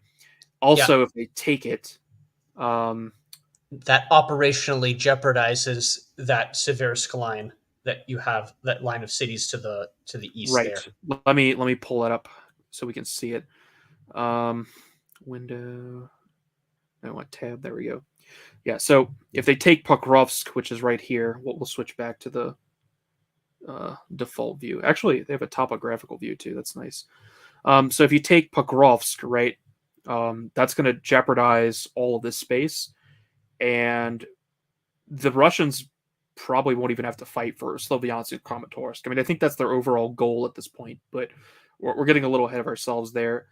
Let's look at Marinka. I mean, I mentioned this earlier. They've developed towards Grigorivka, and they've also developed towards Pobieda, I think it's pronounced. This is relevant because the Russians are also taking Novomalika. They've actually taken like half of it at this point. The deep state map tends to be more pro-Ukrainian. But all this is important, right, because of Ugladar. So Ugladar is down here. It's kind of got like this high-rise block. We'll actually switch back to the satellite view. Ugladar is this thorn in the Russian side in Donetsk that they just cannot get rid of. If we look at it, it's just sort of this big complex of apartment high-rise buildings that are a big problem for the Russians. Now, what they want to do is cut this off. To cut it off, they have to take Konstantinivka, which is sort of the next small town over from Novomalika. The Russians, since our last update, actually developed like all of this space, basically. So pretty significant. And this is significant because it's sort of in a local high ground. And what the Russians are going to do is they want to attack two-prong towards Konstantinivka from here and from Novomalika. And if they do that, that's cutting off Ugladar from sort of the northeast, right? Because this road supplies Ugladar. So they need to take this. They also need to take this road from the north. So this whole sort of string of villages is important because that's how they can actually crack Ugladar, is to simply go through this very large encirclement, which we may see them do. I mean, I don't think the Russians are going to assault Ugladar directly at this point. I think they might. They're probably going to try and take like this operational space, basically. Yeah, if they can capture like this general area, Ugladar will be cut off because they already have it under cover from the west, right? These arteries can't get to it. Now, obviously, you have your dirt roads and stuff, but that makes supply much more difficult, and we've seen the consequences of taking the highways in terms of Avdiivka. So this front's pretty interesting because the parts all sort of link to each other, right? Like taking finally taking Marinka and moving the front this way advances their objectives here, which is connected to finally taking Ugladar. And the thing is, once you take Ugladar, this whole space is pretty open. There's not a lot in here in terms of settlements, which means that the Russians could actually develop very far if they can Yes, crack it. yes, and if you zoom out, Charlie, so this new Ukrainian defensive line that they're trying to build here is basically an L shape. So if you look, they're basically Ukransk down to Kurakova, and then another line to the west, right? That topographical map that we saw earlier, all of the high ground there is in this little like L shape. So if they can take Ugladar and you can develop more to the west, well, that's basically the end point of this little L-shaped thing. And like on my map with my big arrow offensive plan is I would pretty much just drive straight to Kurakova. And so if you can work your way west to these little villages and you can basically penetrate one of these little villages here along this major highway, you're basically cracking the Ukrainians' defense line right there. Yes, we kind of see the terrain here. Uh, where exactly is the L that you're talking about? Is it? So you see Zeleny Kut to the left there of your screen by the Deep State logo. Oop, there you go. So Yes. yeah, so you see the topography right there is Uh-huh. there's this hill, and then there's all this this lake stuff Yes. by Kurakova, and then once you get to Kurakivka and Alexandrinopol, right? So then that territory, that little hill, and the lake that's at the bottom of this elevated region, that goes north, right? And so you can see, and then it goes all the way up to Komishivka. So this is the next Ukrainian defensive line right here. And this is where I would be digging in if I was Ukraine, because Okay. it's directly prevents the Russians access on this highway from Kurakova, and it also is in the way of the road to Bakrovsk. So if you were the Russians, the hard part would be, I think, to take Kurakova because of the elevation. You're driving, basically, you're going to be observed the entire way on this highway, right? So that leaves you vulnerable to artillery and drones. But You're also being funneled because of the streams and rivers.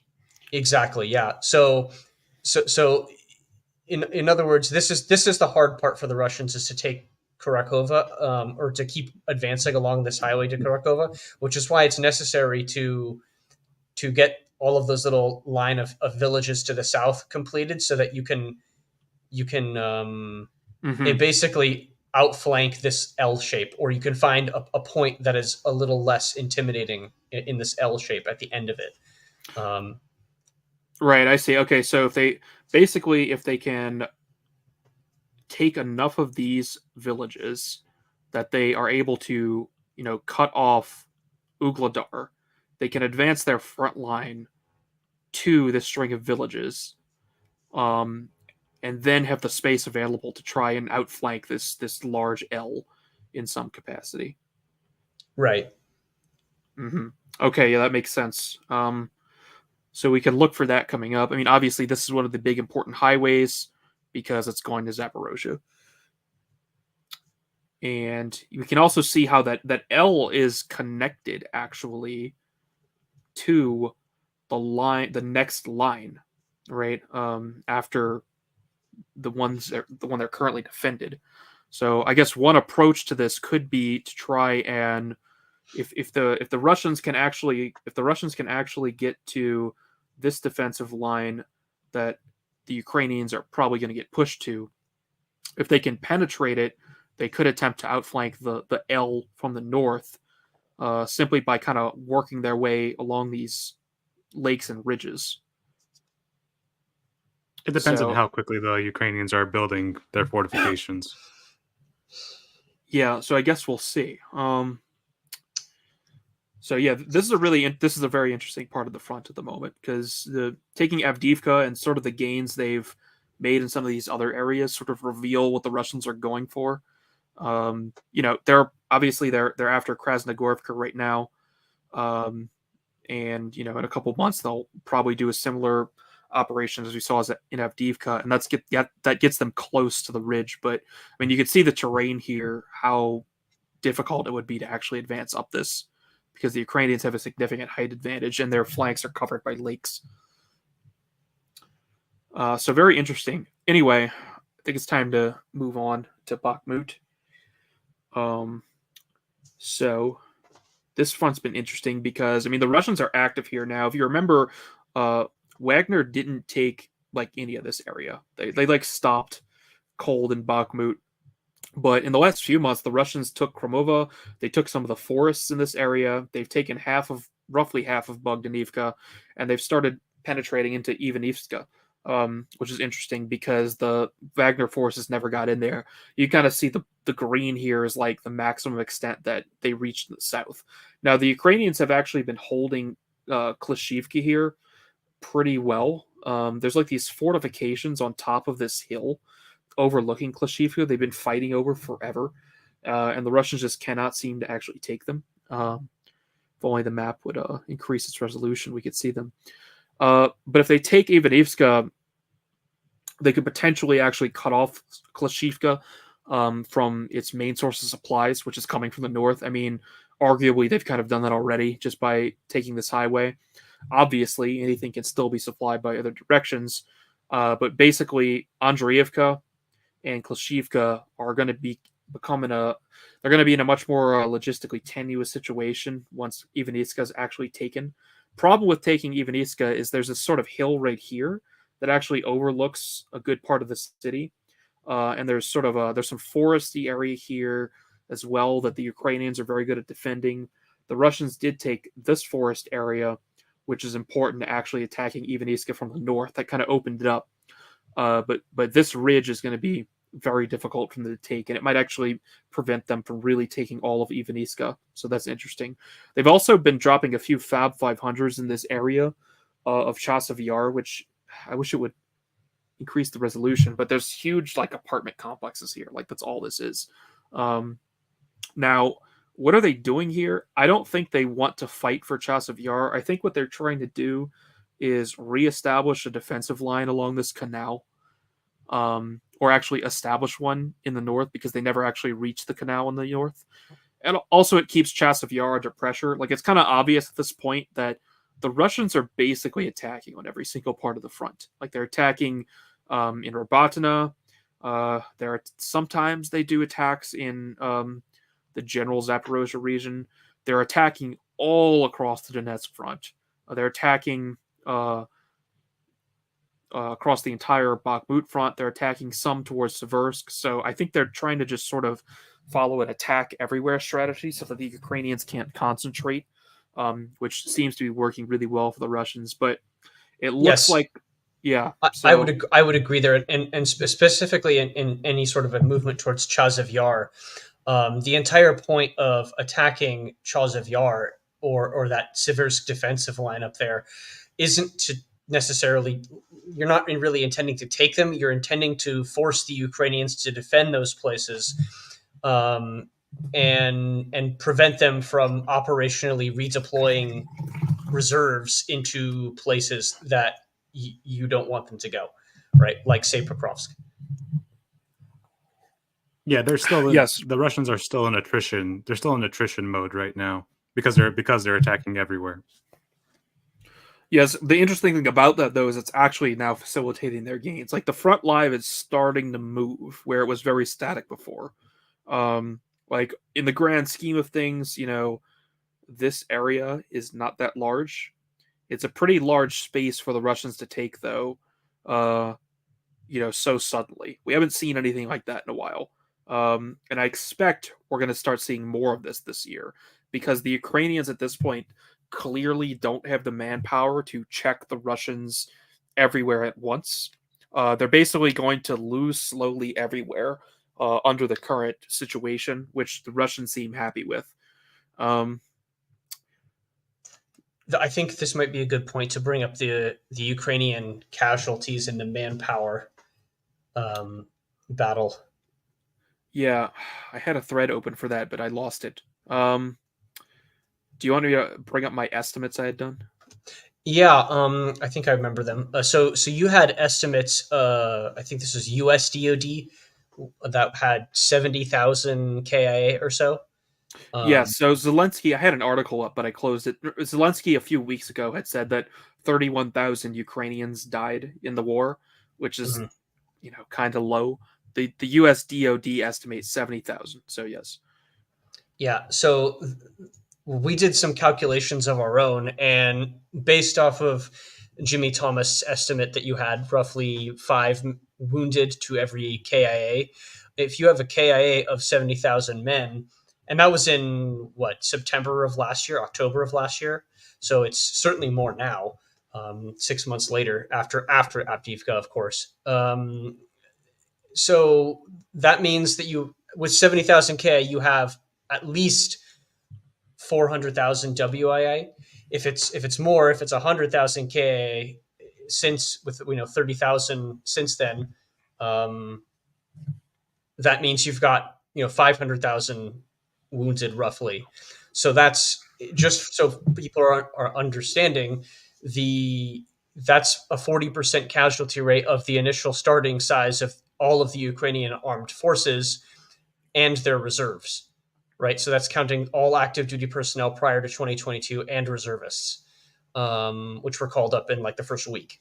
So a 40% casualty rate is substantial, and of course Ukraine's been uh, drafting people for a while, but they've talked about needing to draft 500,000 more, and people are like, well, why? Why do they need? Why is this number 500,000?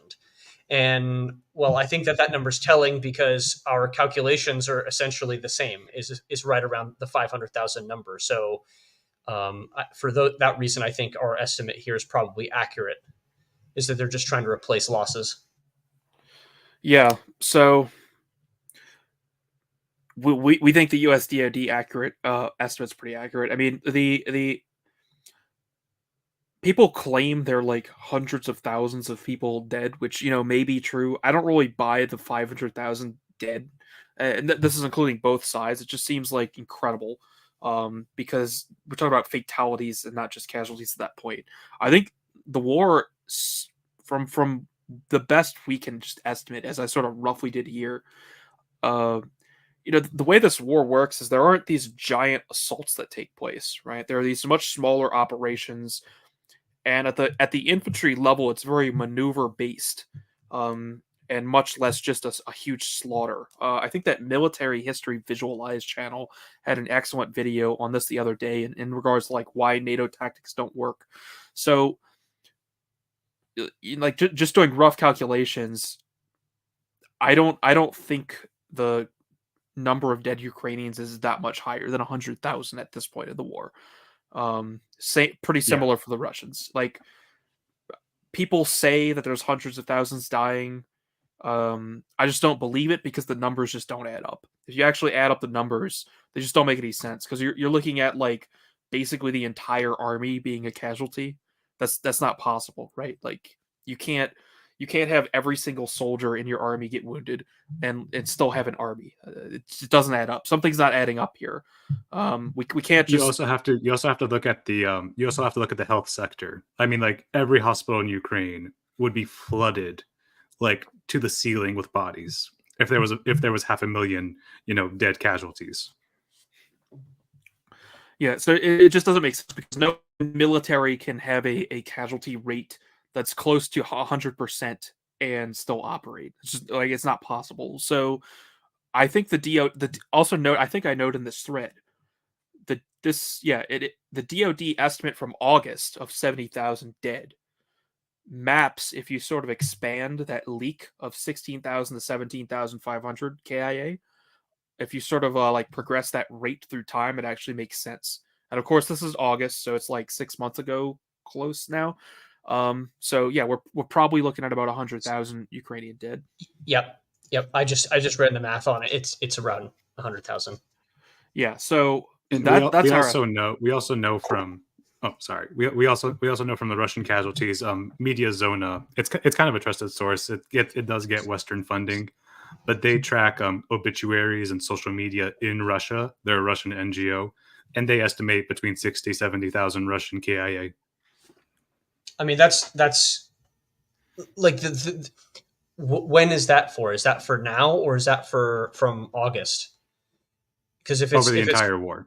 over the entire war, so it's totally updated. Which, I mean, so that would imply that there's a slightly more than one. It's like 1.5 to or 1.3 Yeah. to 1 kill to death ratio for the Russians, basically, if that's number is accurate.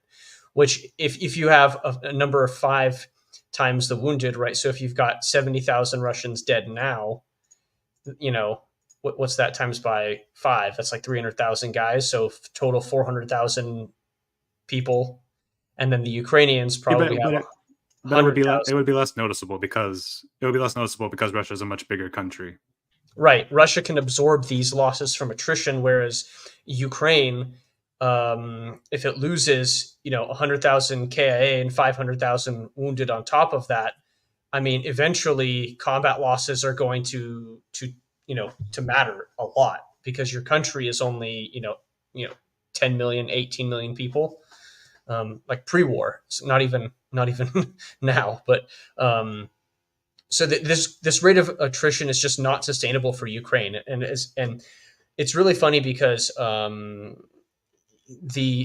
the other NATO affiliated channels are basically saying, like, they're starting to realize, like, wait, what have we done? Um, and Oh yeah, you mentioned our favorite friend Perun. yeah, Um, yeah, I watched one of his videos recently. He was talking about how, like, yeah, he made this stupid analogy to World War One, as people do, uh, and he was like, well, it was like it might be stagnant now, but like sudden, kind of like in 1916, but then in 1918, like the German juggernaut just like fell and no one saw it coming, and it's like, well, he's kind of like analogizing that to Russia, but it's like, no, dude, the Ukrainians are the ones who are going to collapse. The Russian Federation is not going to collapse from this war, from like the sort of attrition and then lack of like materiel finally adding up.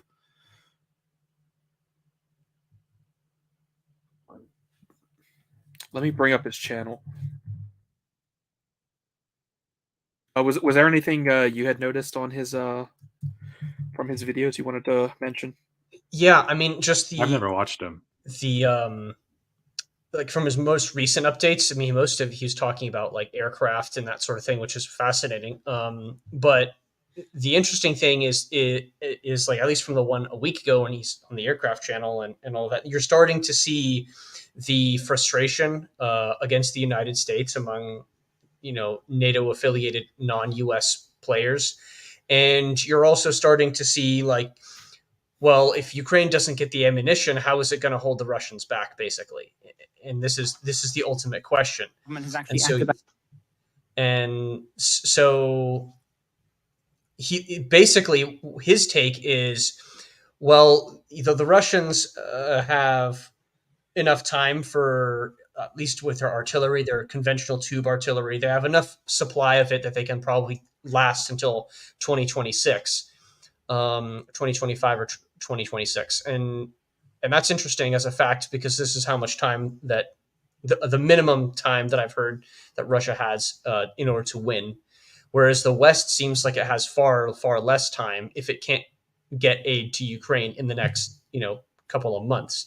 And the thing about aid to Ukraine is, if it doesn't, even once you approve it, it takes you it takes a time to get over there. So, and it takes time to train people on the equipment systems and all that. So by the time it actually gets to action, there's a massive time lag on these things.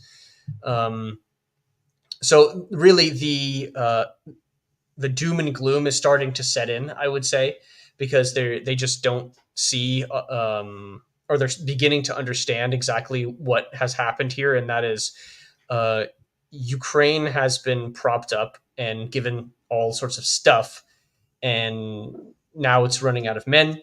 If it didn't have money from other sources, it wouldn't be able to pay for itself. The Ukrainian state would collapse, and if it doesn't get Western equipment or shells, then it militarily collapses. So you and of course, most of this stuff is being provided by the United States. So if the United States doesn't cough up the necessary goods, well, Russia will make battlefield gains. Yeah, you notice. I noticed Perun and other NATO shill channels are admitting too that like the Russians have actually gotten good. Their Surovikin line's really good. They know what they're doing. They're not idiots, and they're sort of having to cope with like the Russians. Aren't these sort of like chimpa gorilla people, orcs or whatever?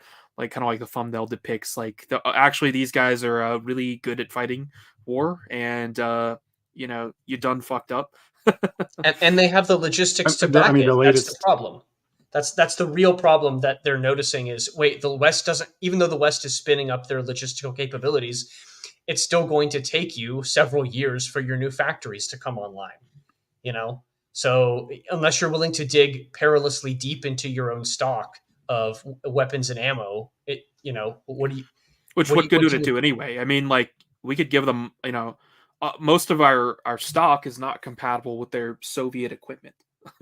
Like you'd have to rearm the entire Ukrainian military with NATO equipment and then train them on it. I mean, that's like one of the problems. The latest Ukraine cope I've been hearing is that Russia is just using human waves, and they're losing like 500,000 soldiers, and they've lost, like all of their T-72s. Can this like Soviet era like nonsense end already? Like, I'm so tired of hearing about human wave attacks. Like nobody does human wave attacks anymore. Nobody. Yeah. Defense Politics Asia did a good video. Like it was like a reaction to reaction to reaction video, sort of reviewing debunking human wave tactics. Like it is still actually talked about. I will find the video actually because it's just worth mentioning. I mean, yeah, the Russian just because somebody outnumbers you and is committing superior manpower to a military problem does not mean that they're conducting human wave assaults. That's not what that means. Rant over. Yeah, no, for sure, and like you said, it's possible that the Russians have suffered more than 300,000 dead, but it doesn't really matter if you kill 3 times more Russians than Ukrainians are dying, right? That doesn't win the war. As Thomas77 often points out, it's like the Wehrmacht had like a 14-1 kill ratio on the Red Army, and they still lost. So it's like, okay, yes, Russia's probably taking far higher fatalities, probably not as high as the West claims, but that's not going to actually win the war because Russia can actually tank that. Yeah, here's the video. I'm very skeptical that Russia has taken substantially more casualties than Ukraine, and I also am. I think it's between 100 and 200,000 dead. It's probably not far off from the Ukrainian figure, but I don't think it's substantially more. It's probably, and the reason why I say that is, yeah, okay, the Russians have been attacking, but they have superiority in artillery and drones. So, firepower equals, casualties for the enemy. I do think the Russians have taken fewer casualties than the Ukrainians, mostly because they've had more successful offensives than the Ukrainians have. Yeah, so check out this video. This was actually a good video. It seems kind of comedic because it's like layers of reaction videos, but it actually goes through this concept of human and meat wave tactics like fairly comprehensively. It's you can see the channel here on screen. And yeah, I mean, this is just not happening. This is just stupid propaganda. It's really tiresome at this point. But anyway, let's finish up the map updates. Back to the map. Okay, so now we're going to look at Kharkov. Not much happening in Seversk. I mean, we kind of think that like ultimately operations are going to play out such that if they take Pokrovsk, right, this whole area becomes endangered once they perform a similar operation in the north, and sort of take back the parts of Kharkov they had lost. So what's actually happening here? Significant is the Zerbets River situation. There's some forest protecting these villages, but the Russians have recently sort of advanced in this area and are close to closing the gap here on these few villages.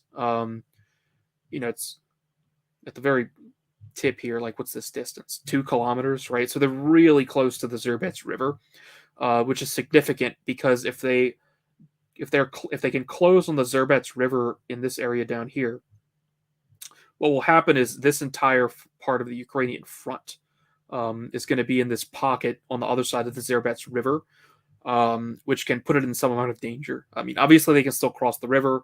It's not a particularly wide river, but this is gonna be important because the Russians ultimately want to get to the Oskil River, which is going to be quite difficult. The Russians have been attacking along this front without a whole lot of success. The Ukrainians have counterattacked here in Sankivka, actually. They've kind of been trying to take Kupiansk for just months and months and months, and can't even really approach the city quite yet. Um, Hunger, I know you. Sinkivka is like another Vugladar for them. Yes, I know you kind of predict a like Kharkov offensive. Obviously, do you want to like say anything about this front in particular? Yeah, I mean the Russians have been very disappointing when it comes to the Kupiansk front. I mean, they might not be committing the reserves. They've been trying. So they've been trying to attack Sinkivka for months, and they've just been getting FPV droned and counterattacked. Relentlessly. It's been very hard. And Sinkivka is a very small town, but it's basically become like another Vugladar. It's like a thorn in their side of the front that the Ukrainians are holding on to dear life. But I mean, my going back to our bet, my prediction with the Kharkov offensive was that we know for a fact the Russians have tens of thousands of troops across the border in Belgorod, and Belgorod has been attacked multiple times in the past few months, actually, by the Ukrainians from Kharkov. There was also that incident where the Ukrainians shot down an Ilyushin 76 that was carrying Ukrainian POWs, and that was shot down over Kharkov region and literally killing their own POWs. If anybody remembers that from like 2 months ago. Yeah, I remember that. That was rather embarrassing. Yeah, no. So I mean, Kharkov okay, is very important to them because they need to defend Belgorod, and because Belgorod has been shelled by HIMARS. right. I mean, let's see, how far is Belgorod from the front? Yeah, 30 It's like kilometers. 60 So kilometers. it's Oh. yeah, no, it's only 30. So I mean, that's probably in range of some specialized ammunition that they could fire just out of regular artillery pieces near the border. The thing that's interesting about the war is the Russians and Ukrainians have sort of mutually decided that it will only take place in Ukraine. Like there's like an invisible wall, like it's in a video game, just like right here. Nobody is allowed to outflank right here. It just ends.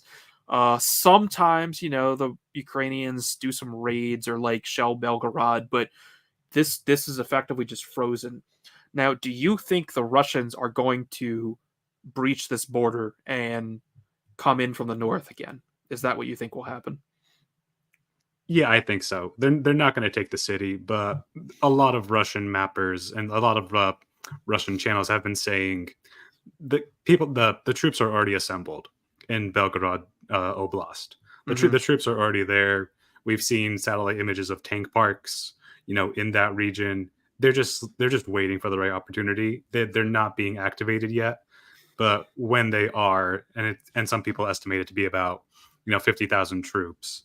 When those troops are activated, I think they're gonna do a 2022 2.0.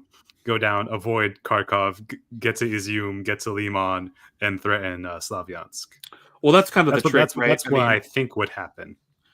If the Russians can get across the Oskol River by taking Kupiansk, then that would facilitate that happening. Or if they could basically, maybe take the eastern half of the city. Like the significance of opening up this front again is not actually Kharkov city. It is, as you said, coming down to Izum, right? If they have all this green space again, or at least most of it, and if they can take Pokrovsk, like right here, they're now operating in the rear of the enemy. And so you would now threaten this entire area from Pokrovsk, right? And that would put Slavyansk and Kramatorsk, and especially Seversk, in like a really critical situation that the Ukrainians might be forced to do a mass evacuation from. I don't think that's Yeah, going to happen if this the year. Russians had held Izium and Liman and they succeeded in their Bakhmut offensive, it would have been game over for Slavyansk. But the Ukrainians aren't stupid. They did the Kharkov offensive was a very big strategic success. Basically the only big strategic success of the Ukrainians. Yeah, so let's see if they take from Avdiivka to Pokrovsk to Bakhmut, right? If the Russians secured that territory, you kind of see how Slavyansk and Kramatorsk would look given this possible Kharkov offensive. It would be a very difficult situation for them because basically what you would see is the Russians would continue from if the Ukrainians didn't leave, they would come in from behind them, right? Which is what they were trying to do. The Russians had gotten fairly close to Slavyansk's rear area, but weren't quite able to make it through. Mostly because this region's heavily forested, and the terrain gets tricky actually around the river. That's right here. I forget the name of this river now. The Donets. It's the Donets. Okay. The terrain gets a bit tricky here. So yeah, that's interesting. I don't think the Russians are going to do it this year. Obviously that's my prediction. I think they've just been sucking too hard in in Luhansk and Kharkov. Honestly.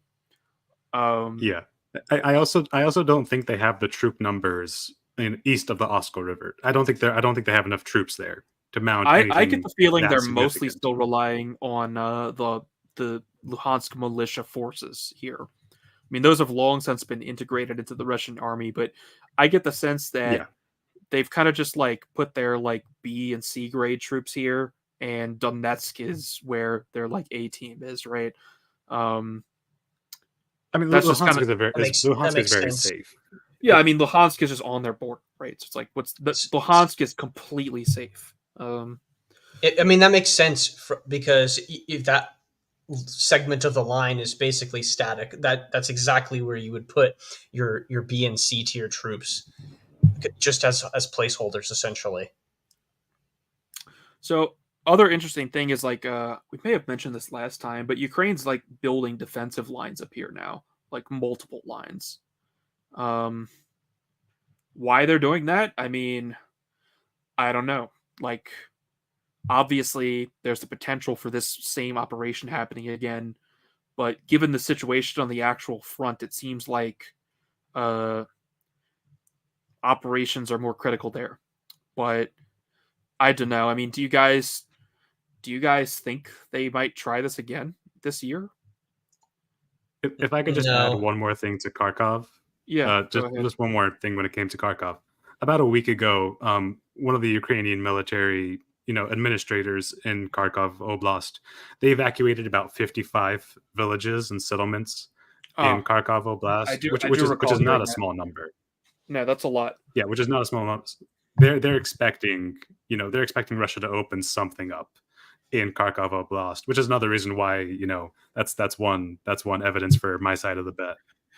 That's a big deal. Yeah, I don't think they're gonna do anything here either. Obviously, no one does, but um, that's a big deal because Ukraine is out of troops, right? They cannot defend this entire front line effectively, and if the Russians extend it another 100 kilometers, you know, by attacking here, what's that going to mean for the Ukrainians, right? Um, Yeah, they'll be outnumbered, outgunned, possibly outclassed. Attrition starts to take its toll once you spread the line even thinner than it already is. Well, here's the thing, though. what happens to our little bet if there's a double offensive towards Pokrovsk and towards Kharkiv? Like, who wins that one? You would Manjo, you would win because I have two conditions. Yes. Oh, true. Yeah, you do. Yeah, you would win. You're pretty much in the So lead right now, so you can rest on your laurels for a few months. yeah, I think, like I said, situation's looking the best for you because I think at least a double envelopment of Pokrovsk is definitely possible by November. Um, but you could be right, Unger. I mean, they might go for this again. I think it's just I find it interesting now that kind of both sides have tacitly agreed to just freeze the conflict within this territory and not go into Russian territory. But Yeah. that can unilaterally change at any time. Which this kind of gets into the idea of like how limited war is actually possible, right? Like this is how wars used to be conducted. It's not how the Americans conduct war anymore. Limited war is just not possible. So I find it interesting how like limited war is just sort of naturally taking place because it's within everyone's interest that it be this way.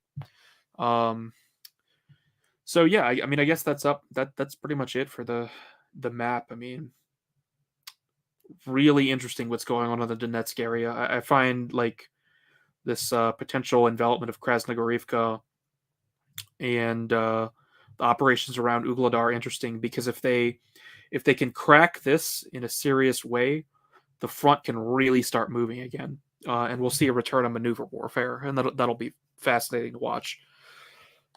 So you guys got anything you want to close with? Yeah, I think we've really gone through everything, huh? Nope. Been Yeah, comprehensive. that covers it. Cool. Wow, we've only been going for a little over than 2 hours. Now let's look at the chat real quick. Look at the road southeast of Kharkov. It supplies all of the east.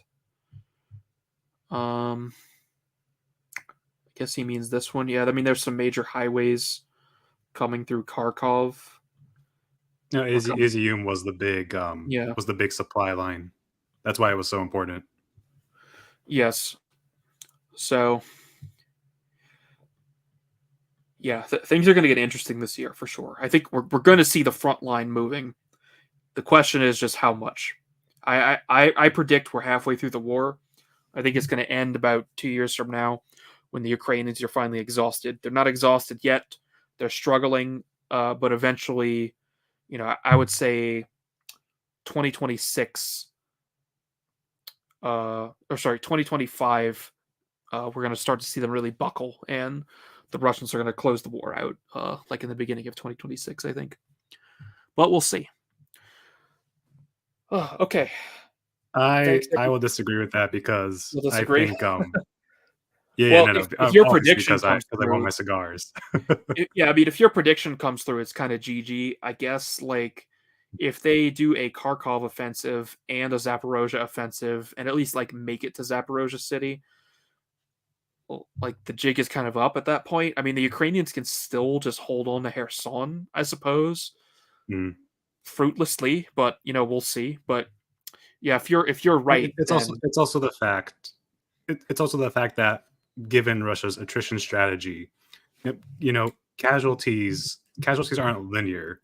They exponentially rise as the quality as the of war goes troops on, degrades, and as the war goes on. Yeah. Yeah, no, you're right. I just think the Ukrainians still have a lot more fight in them. And the Russians still have quite a lot to learn. So we'll go ahead and leave it at that then. I've got you guys' links in the description on Find My Friends if people want to find you. So thanks for watching, everybody, and see you for the next update in a couple months.